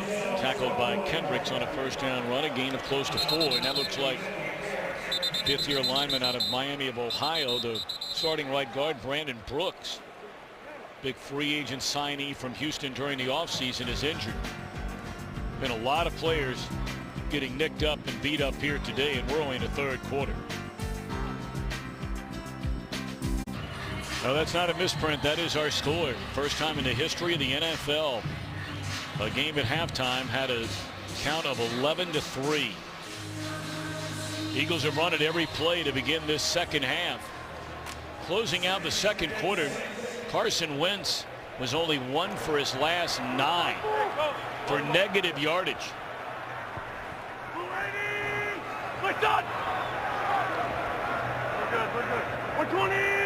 Turn around and hand it off again. Spinning out of one tackle is Smallwood, and he's up to the 40. It'll bring up third down and 3. Talk about how Carson Wentz finished out that first half, but you know, there's no quarterbacks really this year that have had much success against this defense. They come in with quarterback ratings against them, the Vikings defense, with the best in the league. Quarterbacks completing just 55%, so it's a challenge. I think everybody knew that. Doug Peterson, you know, as a former quarterback, 12-year career in the NFL, he knows that it's going to be a challenge. And I think these young quarterbacks, we heard Aaron Andrews' report, they're judged differently than they were when I came into this league. You know, here we are 6 games into his career and expecting him to be like a veteran quarterback. And a penalty flag comes down. That was Trey Waynes, who got tangled up with Green Beckham, and this will be a first down for the Eagles. Yeah, definitely there was contact before the ball was there, and I think Green Beckham kind of initiates that because he's defense number 26. The ball he placed at the spot of the foul, automatic first down. He works back to the ball as you should as a receiver. It's tight coverage, and so he's trying to drive back to the ball, and the contact occurs.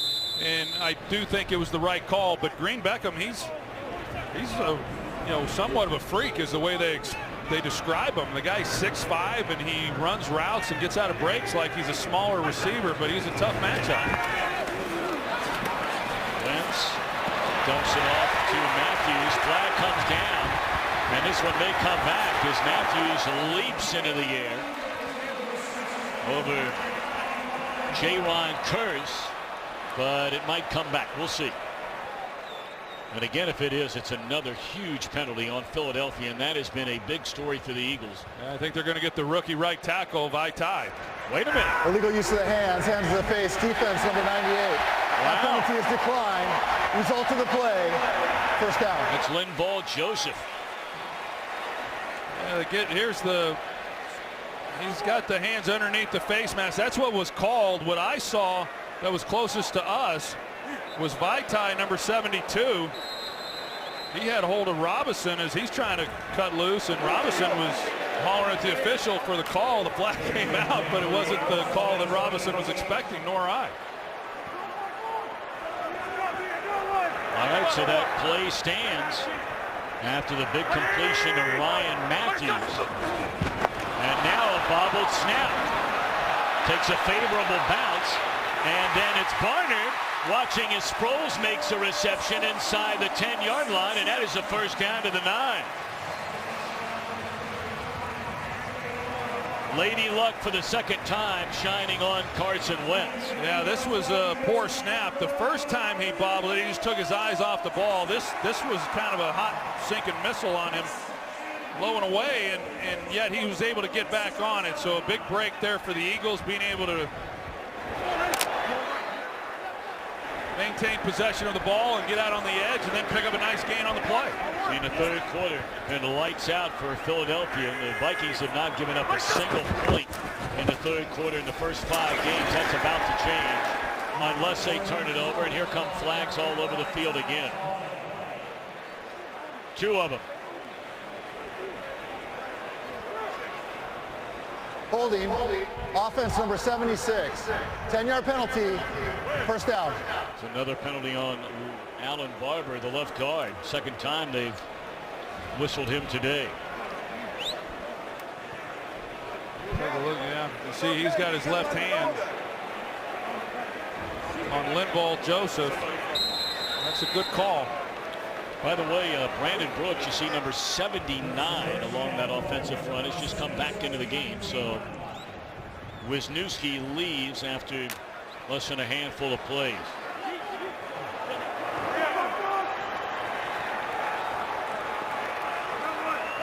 This will be first and goal from the 19-yard line.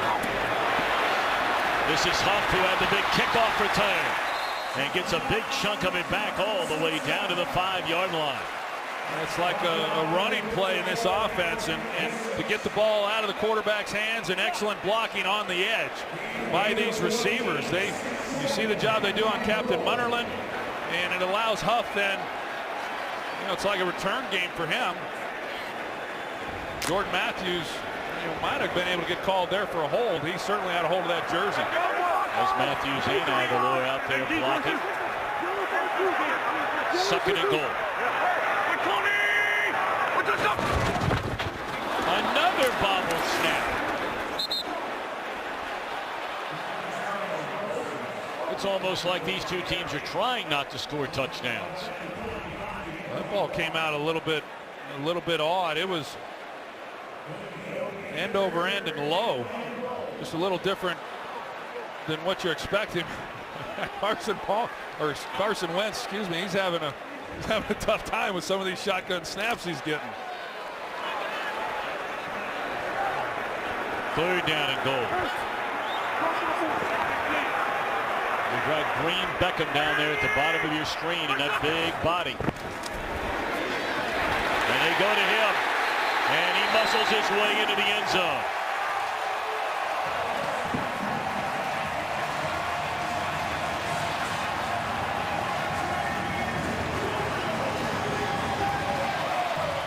His first touchdown is a Philadelphia Eagle for Dorial Green Beckham. Looked like the right call there, that he had possession and it crossed the line. And they're playing zone coverage here. They come off it, and Kendricks is there and puts a hit on him right away, and Terrence Newman as well. But he's like I said earlier, he's a big physical receiver. He's able to get just enough yardage there and cross the line, and it's a great job of finishing off that drive. Well, the first touchdown in this game by either offense, and the first in a Philadelphia career for Dorial Green Beckham. Vikings could be in some trouble with a quarter and a half to go. This game is sponsored by Verizon. Join a better network because better matters. Well, they're excited here in Philadelphia. They were really excited after a 3-0 start to the year, including a drubbing of the Steelers the last time they played on the home front. But then they went on the road in back-to-back weeks, losing a game they should have won, quite honestly, in Detroit. A Ryan Matthews fumble cost him a chance to nail it down in the fourth quarter. And then they got kicked around in D.C. Redskins running for 230 yards. But here they are with 5:45 to play in the third quarter, trying to hand the Vikings their first loss of this season.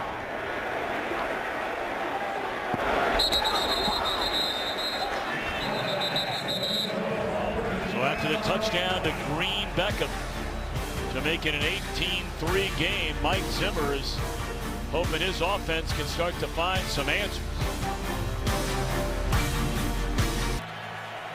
Only one time, and that was going back to their college days, have these brothers, the Kendricks, Eric and Michael, played against one another. Went to different colleges, one to Cal, the other to UCLA, and first play incomplete. And for more on the Kendricks brothers, let's check in with Aaron Andrews. Yeah, the two brothers separated by 17 months, very close, played sports together growing up. I love this. They shared a room for 16 years in Fresno, California, and of course now they're sharing the field, as you mentioned, for the very first time in the NFL. 22 tickets purchased between the two of them. Don't know who's picking up that tab. Love this. They just bought their mama house together. She just moved in last week. Yeah, how nice is that? Great stuff, Aaron. Thank you. That's Rudolph, the tight end. Short of a first down by a yard, but third down coming up. Well, it's been this kind of day for this Minnesota offense, and they're trying to run 2 crossing routes, and the 2 guys crossing run into each other. Kyle Rudolph and Diggs, and Sam Bradford's trying to find out which one's going to look at them and put the ball in their hands. If they hit them on the run, they pick up the first down. They're going to run it. Asiata for a first down.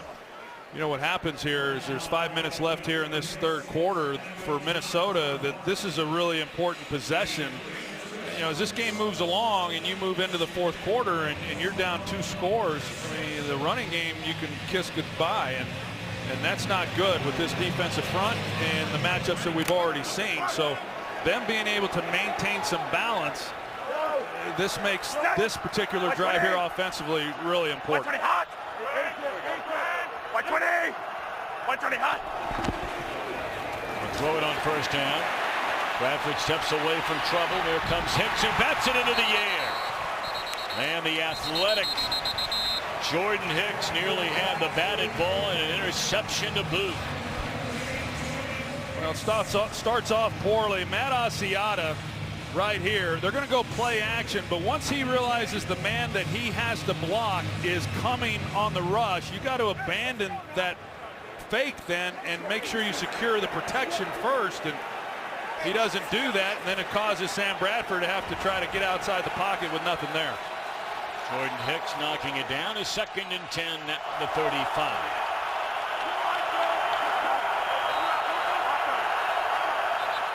And a timeout. Well, there just looks to be so much confusion and disarray with this Minnesota offense today. Well, coming up Saturday, a huge day. We'll tell you about that when we come back after the timeout. 2nd down and 10 for Minnesota after the timeout. We have 4:26 to play in the third. And Philadelphia at home leading 18-3.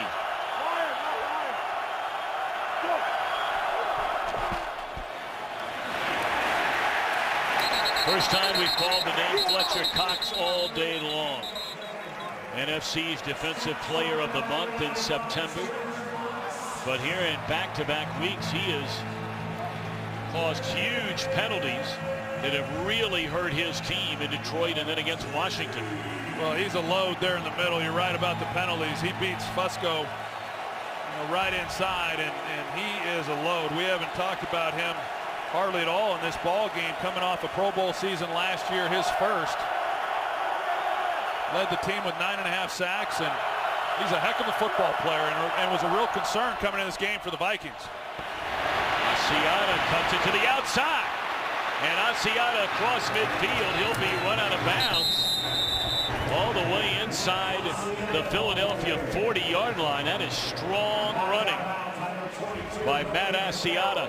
Well, it's 3rd and long, and they hand it off, and basically we're saying we're just going to play field position game, and Asiata is able to pick up a first down on 3rd and long. It's pretty good stuff. The offensive line, they were able to get up to the linebackers and block that second level of defense, and Asiata with some fancy footwork of his own to pick up the first. There are a lot of great stories in the NFL about some of the things as young men that some of these players overcome and things they go through once they get in the NFL. Asiata would certainly fit that bill. Nobody wanted him coming out of college at Utah. Nobody. So he shows up in Minnesota as a college free agent. They cut him. He was out of football for an entire year. Worked in an industrial supply warehouse for an entire year. They gave him another crack at it. 2 years later, he led the team in rushing. He's played every game for the Vikings the last 4 seasons. Well, he's their best pass protector as well. And he's got good hands. He can do a lot of different things, and he's a pretty good runner, as you said, once he has the ball. McKinnon again. And he'll be wrapped up. Carroll is there along with Hicks. It'll bring up a 3rd down. Talked about Saturday, huge day of college football on Fox and FS1. West Virginia's undefeated, taking on Oklahoma State, 11:30 Eastern on Fox. Speaking of unbeaten, the Washington Huskies, number 5 in the country. That's a big game. Utah's got a good team. 3:30 Eastern on FS1.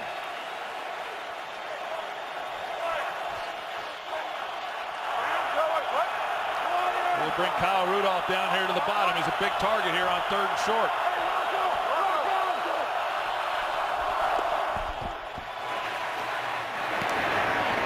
Asiata, and he's able to lean forward very close to a first down. We'll see exactly where they spot it. It's not a guarantee that he got this first down. Well, I thought Bradford was really casual with the football once he got it. If he had gotten it right away and thrown it out, it's an easy first down, but he kind of held it for just long enough to allow the defensive back to come up and then make a play. And it is a first down, by the way. So 10th play of the drive, and Asiata's been a big part of it. 120 hot. They fake it to him. Bradford.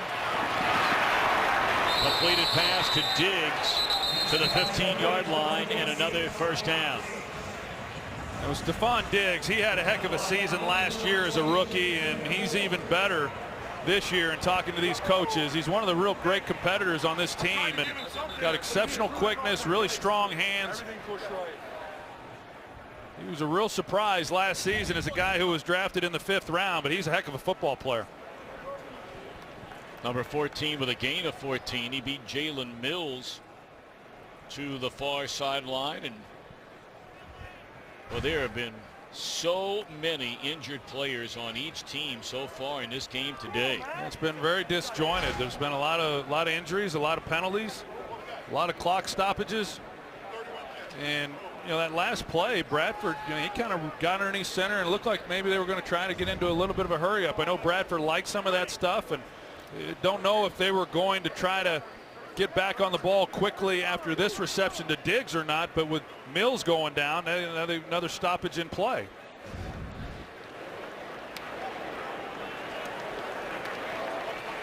Mills back up on his feet.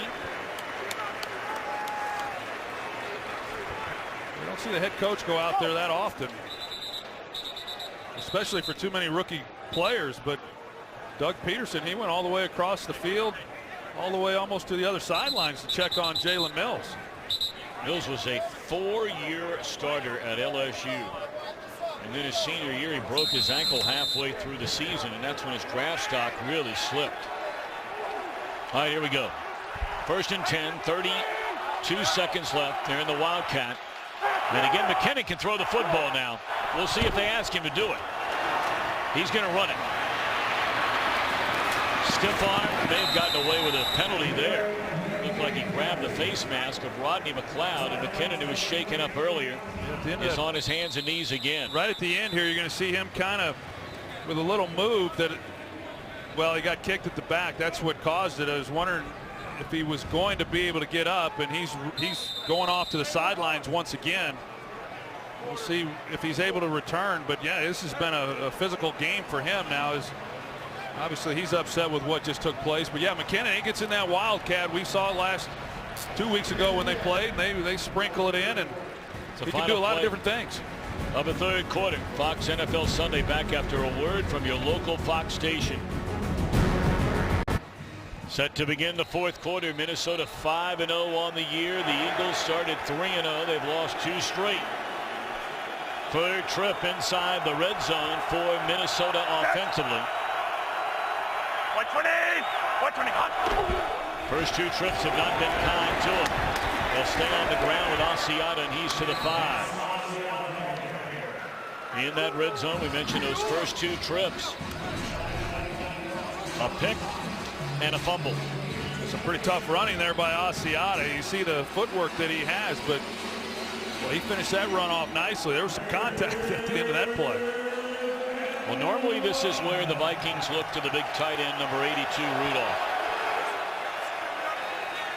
Well, you got to believe that this is 4-down territory, so 3rd and short. I mean, if they're going to go for it on 4th, which I believe they would, there's a lot of options here on 3rd and 1 if they want to go play action.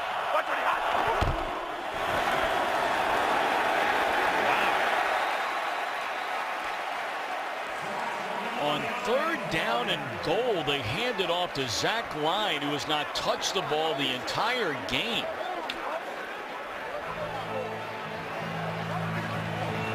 I mean, it might be 4 down territory, as you mentioned, Troy, but that's a rather peculiar call on 3rd down. The reason the official, if you're wondering about that, is you have to allow the other team to substitute. Well, they're just trying to pick up the 1 yard, get a quick hitter there to Zach Line, and now here they are going for it on 4th and 1. All right, 4th down and a yard. We'll see if they get there.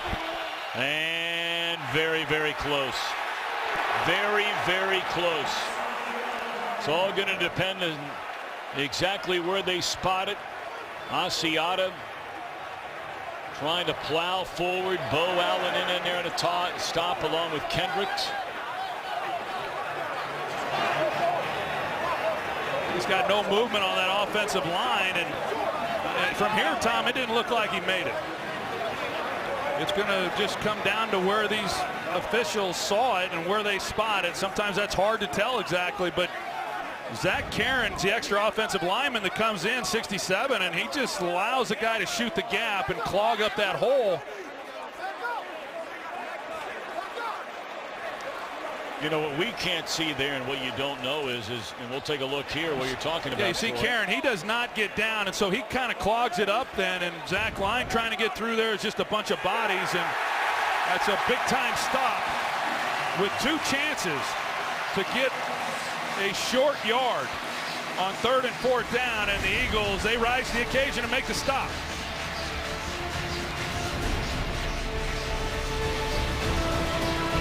Today's game on Fox is sponsored by Microsoft Surface, the official tablet of the NFL, and by Taco Bell's Rolled Chicken Tacos.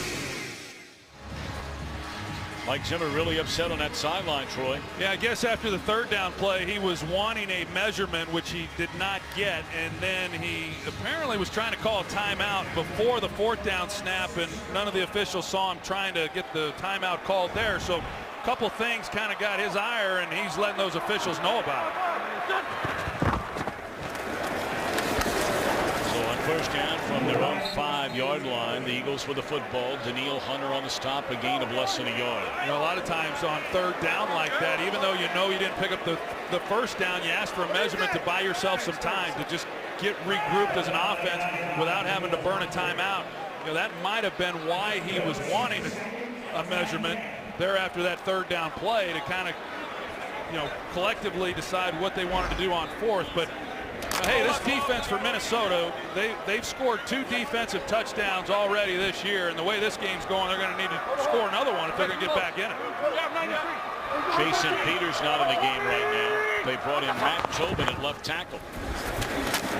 And it's back-to-back running plays with no room to run. Greenway, the first tackler there. And another penalty flag comes in. That flag came in late, too. Would be the 11th penalty so far in this game.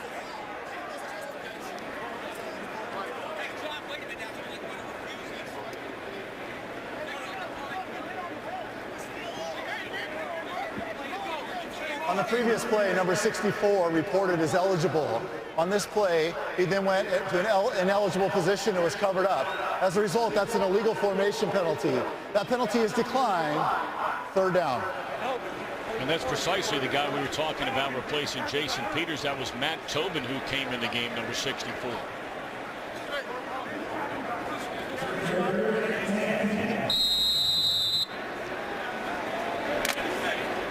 Peters over on the sideline. Well, they've run it on the first 2 downs, and now at 3rd and 9. You got to be real careful here if you're Carson Wentz, and you wonder if they're going to try to take a shot and get a 1st down backed up. Well, they're going to hand it off to Smallwood. And he stopped short of the 10-yard line, so it'll be 3 and out for the Eagles, and the Vikings figure to get very good field position as we close in on the 12-minute mark. No, but I like what Doug Peterson did there, that you know, you're backed up again, a young quarterback against an aggressive physical defense, and moving the ball has been difficult. That just running the ball on 3 downs, playing to your defense isn't all bad. Especially even 3rd and long there. There's nothing wrong with that. So I think it was just a smart play calling on his part. Very short punt. And this is Shields. He's run back 2 so far this year, and this time he fumbles. And is this going to be the 4th turnover of the game for Minnesota? It is. Trey Burton recovers a fumble by Marcus Shields.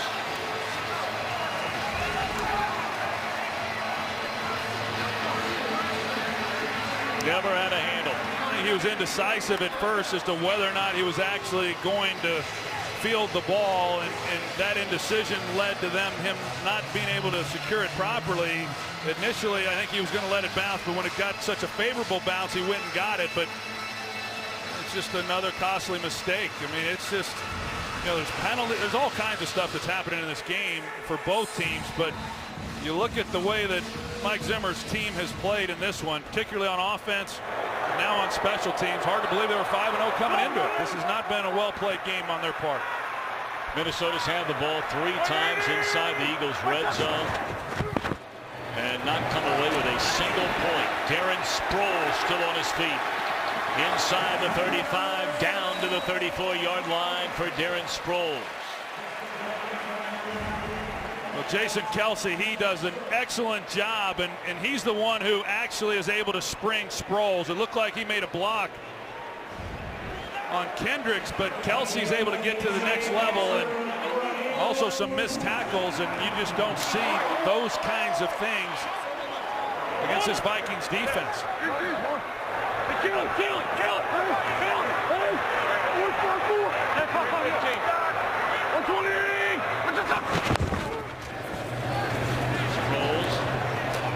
Slips past one defender, a second defender, and picks up close to 3. This Darren Sproles is really something. He's been one of my favorite players for a long time. He's had a heck of a career, and I know Norv Turner was the head coach in San Diego when he was playing in San Diego. He loved him, didn't want to see him leave, but they let him out the door. He went to the Saints and had a heck of a few years there with Drew Brees, and Brees didn't want to see him leave either. And then the Eagles, they were able to pick him up, and he's had some real success here with the Eagles also. He's just one of those dynamic players. He's closing in on 17,000 all-purpose yards in his career. They take it to Sproles, throw it across the middle. Short of a first down to Jordan Matthews.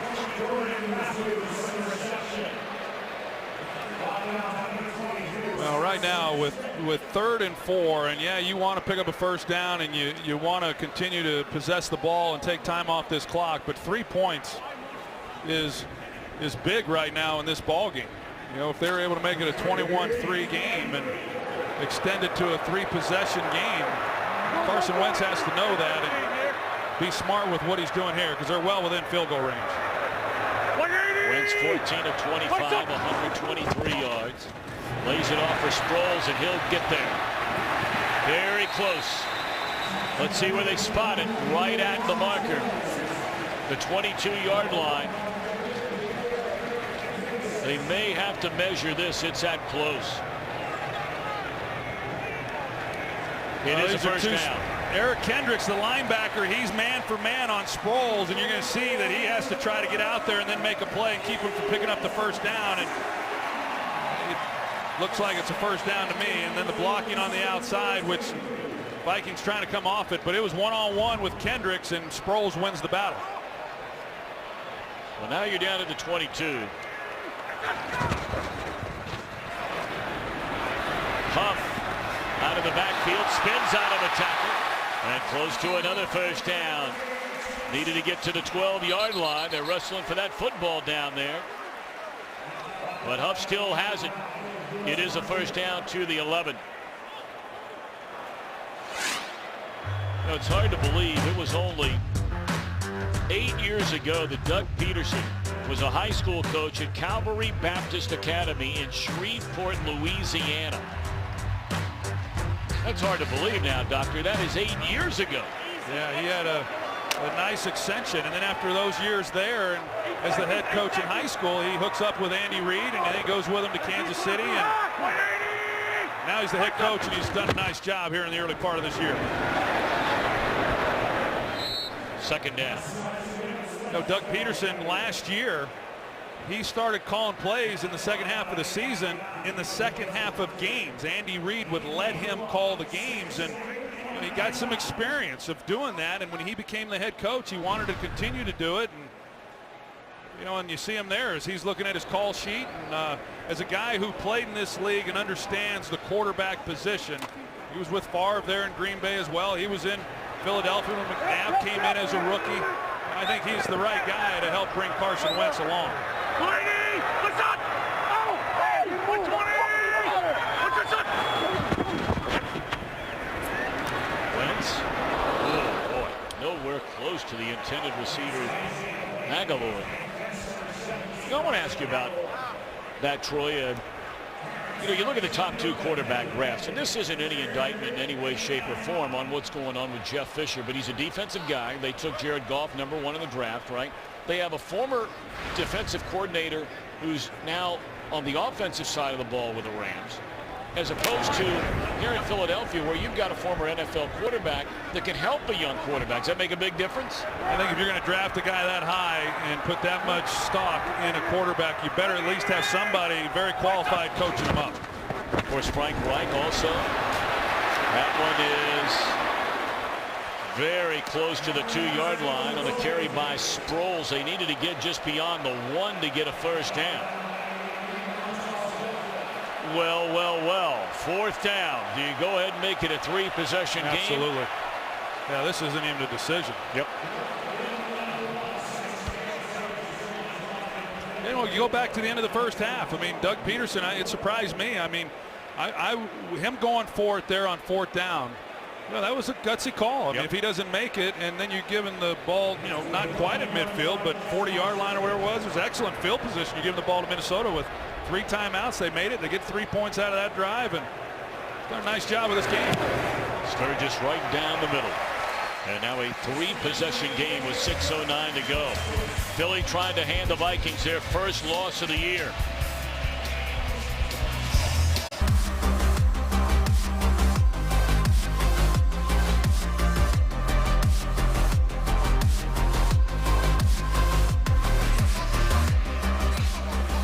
Return trip to Philadelphia for Sam Bradford and his former boss, Jeffrey Lurie, the chairman and CEO of the Philadelphia Eagles, came down to visit with Sam Bradford. Yeah, we had a chance to visit with Jeff Lurie on Friday, and always good to see him. And you know, he had a lot of really good things to say about Sam. You know, they talked about, you know, where they were as an organization, and you know, they were able to move up a little bit in the draft. They started evaluating those quarterbacks and thought, hey, we don't know when we may have an opportunity like this again. Certainly the Eagles have been a solid team for many, many years under his ownership, and they move up, and it made Sam Bradford expendable, which ended up being a good trade for really both teams. Well, Lurie, the winningest owner in Eagles franchise history. Picture worth 1,000 words for the leader and the trailer. Sponsored by FedEx, helping small business simplify e-commerce. Minnesota with the football, and after the field goal by Sturgis, a 21-3 Philadelphia lead. 6:09 left. And by and large, that's been the extent of this Minnesota passing game today. I mean, neither team has thrown it well at all. There's a penalty flag in the secondary. If this play stands, the Vikings will go under over 100 yards passing in the game on that play with 6 minutes left in the 4th quarter. Looks like they're going to call it on Philadelphia from the reaction, but I just get tired of seeing all these flags. Prior to the pass, illegal contact, defense number 21. 5-yard penalty, automatic, 1st down.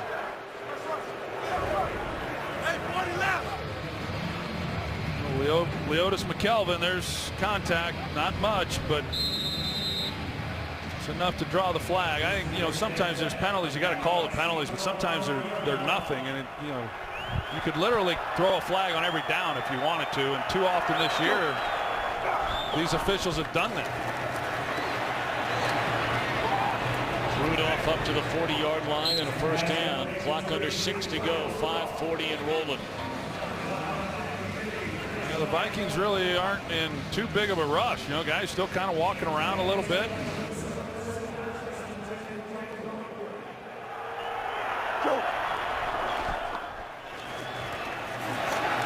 Asiata again. And Jenkins wraps him up.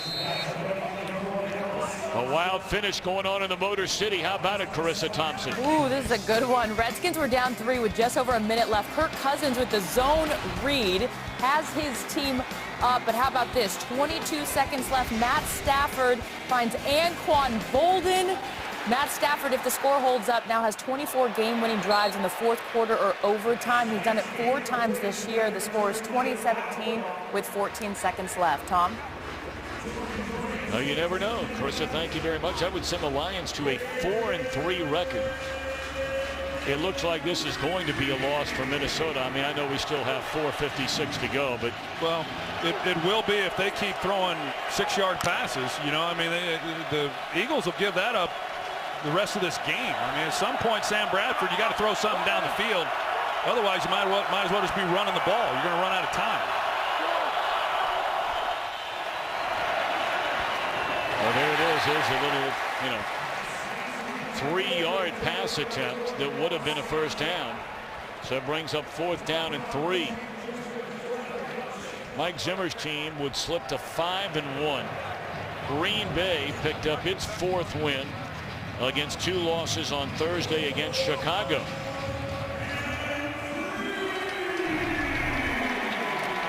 Well, it's a crazy league, you know.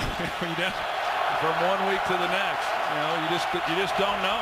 And I saw Mike Zimmer over there shaking his head. This is the last thing he expected, the way they played. And batted into the air and turning it over on downs. Looked like Watkins got a hand on it. The Eagles will get the ball with a chance to tie a ribbon around this one. A rough return to Philadelphia for Sam Bradford. Not a lot of offense today. You see Huff with 4 catches. You may remember he ran the kickoff back 98 yards for a touchdown in the second quarter. And Ryan Matthews has rushed for 4.2 per carry. Not a lot of attempts, but that's really good against Minnesota. It really is. And coming into this game, the Vikings had only given up over 3 yards rushing in a ball game 1 time. So a good day running the football. Kudos to the offensive line, Ryan Matthews. Matthews trying to turn the corner and unable to do so. Is that ball loose? Sure looked like it might have come out. Question is, was he down? And it is Minnesota football. Okay, that is one area they better get cleaned up with Ryan Matthews. It's Xavier Rhodes, as he's making the plays, able to get enough of the ball, and Ryan Matthews just trying to stay inbounds, but you just got to hang on to it. Now the Vikings down plenty. They come back out on the field offensively and see if they can do a little more this time. I mean, it was his fumble against Detroit in the final couple of minutes that kept Philadelphia from going to 4-0 on the year, and he's always had a problem hanging on to the ball. 13th lost fumble of his career, and over the last 7 seasons in the NFL, that's tied for the most. Well, especially at this point in the game, the yards aren't of importance. It's just hanging on to the ball and keeping the clock running. 4:30 left. That's Cordero Patterson, and Malcolm Jenkins, a sure tackler, wraps him up. You look at Philadelphia, though, the schedule, and look, the Vikings came into this game at 5-0, but Troy, as you pointed out from the very beginning, at least for this week, and we'll see how it plays out moving forward. It's a 5-0 Vikings team on the offensive side of the ball, and you said it before this game ever started, that especially because of that offensive line, there are a lot of questions looking forward for what Minnesota is going to be capable of doing. So Philadelphia says before this game, we've got a fighting chance to win this one.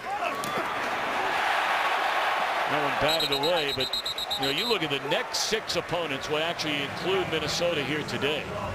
They're going to play 6 straight games against teams with a combined record of 25-9. Yeah, well, this is Brandon Graham off the edge. I mean, this has been a reoccurring thing throughout this game is the pressure. And like I said, I think there's some matchups that the Vikings like, but they've not been able to take advantage of it because they can't hang on to the ball. Patterson again.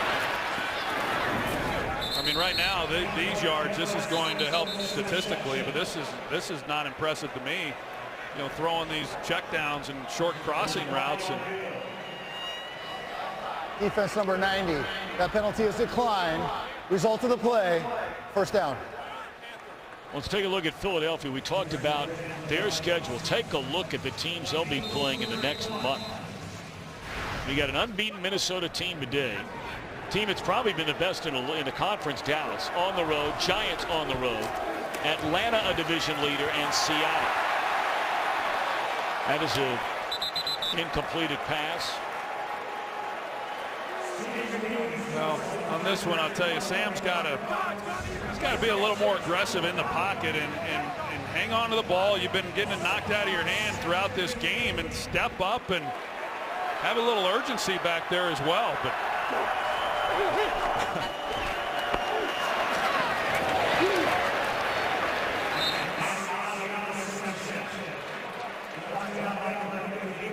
so you think about that schedule for the Eagles, 3 of the next 4 weeks against division leaders, man. I mean, look, they know it.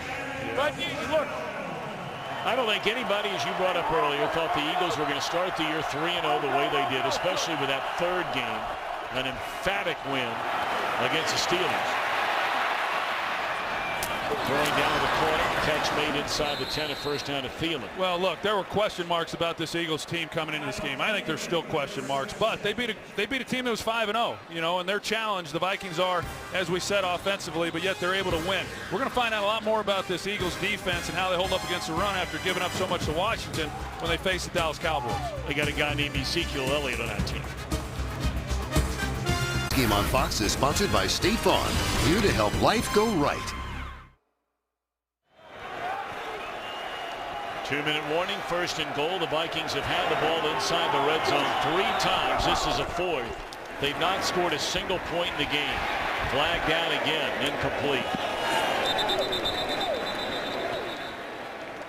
This will be a hold against Minnesota, quite sure. Holding, offense number 76.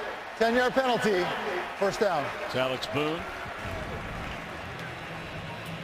Here's on the left of your screen. They run a twist up front, and that's a takedown right there.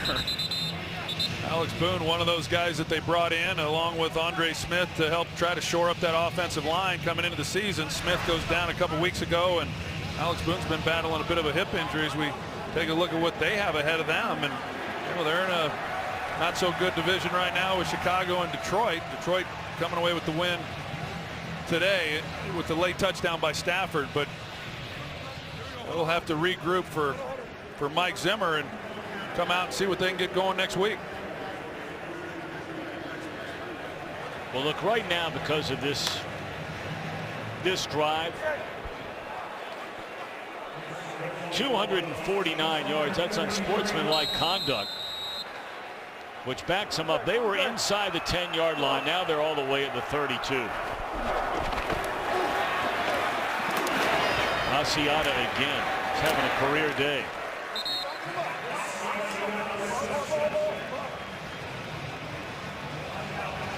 Well, we talked about it coming in, Tom, about the defense for Philadelphia and that front 4, and they've done their job. They did their part, and that was going to determine the success, and as a result, their defense has played well. Tell you who's been everywhere today is Brandon Graham. Boy, I mean, he's back in that 4-3 scheme again when they made him a #1 pick.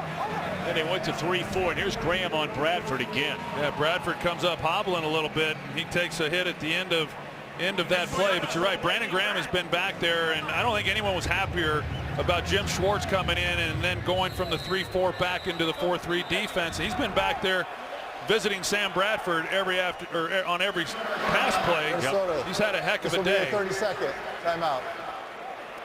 And you can see that there's some uncomfort there by Sam Bradford. Yeah, a little woozy walking back. He's been hit 19 times today. Of course, Bradford is taking a place after the knee injury to Teddy Bridgewater. And for more on Teddy, here's Aaron Andrews. Yeah, whenever you see Sam Bradford kind of limp around, you think of 2013, 2014 when his season ended with a torn ACL, and he told us this week he can relate to Teddy, obviously. He's trying very hard to keep him positive, Teddy, at the practice facility every single day. He said the biggest thing, it's just devastating that it happened in the preseason. Guys work so hard in the offseason, and then it's all gone. And Troy, as you know, there is no timetable on Bridgewater's return here. They don't know how long it's going to take him to get back, if he can. That's a big if. Sure is. Talking with Mike Zimmer, he simply doesn't know. Anywhere from 14 months to 2 years is what they say, and there's no guarantees. And there's no guarantee Sam Bradford's going to make it through this season either, with the pass that he has had, and then also the amount of times that he's been getting hit this year. To the end zone, and a flag comes in, a touchdown to Cordero Patterson. Well, they got McLeod, and he came in, and it did look like from here that it was to the head at the end of this play. Cordero Patterson, he runs the post route. Sam sticks it in there. The ruling on the field is a touchdown. At the very end, as McLeod passes him. Hit to a defenseless receiver, number 23. That penalty will be enforced on the kickoff. Yeah, you can't go to the head and neck injury, and he goes with the shoulder, but that doesn't matter if you're hitting in that area. So for the first time today, the Vikings find the end zone.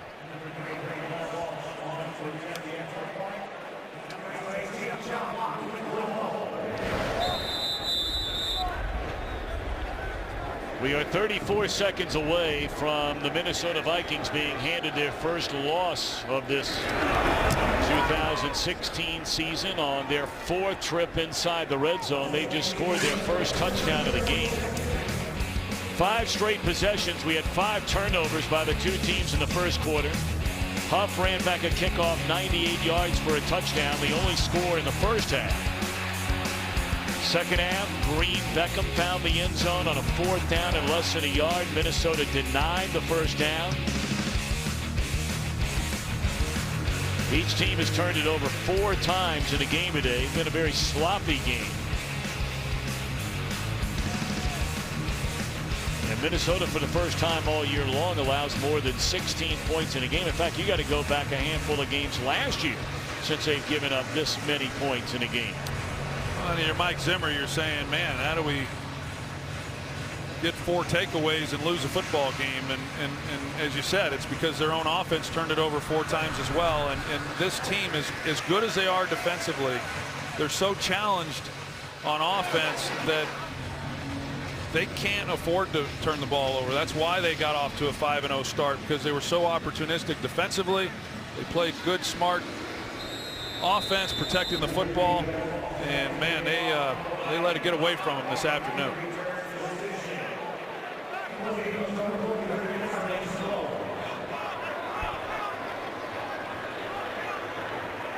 Right now, the onside kick attempt, and over the head of Zach Ertz.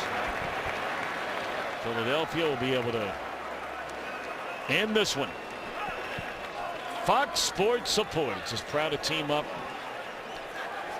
with NAMI in support of Mental Illness Awareness Week. Join us in replacing the stigma with hope by learning more about how to be stigma-free, and visit foxsportssupports.com.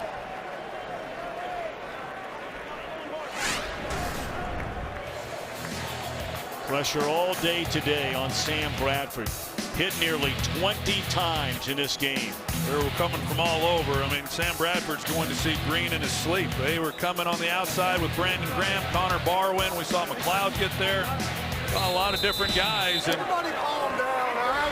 this guys played hard, and they were the difference in this game up front. And I thought Jim Schwartz, he was challenged after last week. Like I said, this whole defense was, and they came out and they dominated this football game, and they're going to leave this game 4-2. And somewhere across this great country of ours, all those members of the 1972 Miami Dolphins who are popping the corks on champagne. The Vikings, the last unbeaten team. I don't know if they're doing that or not at this stage of the season. Hey, but I like where you were going with that. I like that. 21-10 the final. We'll be back to wrap this one up. Vikings their first loss in the season.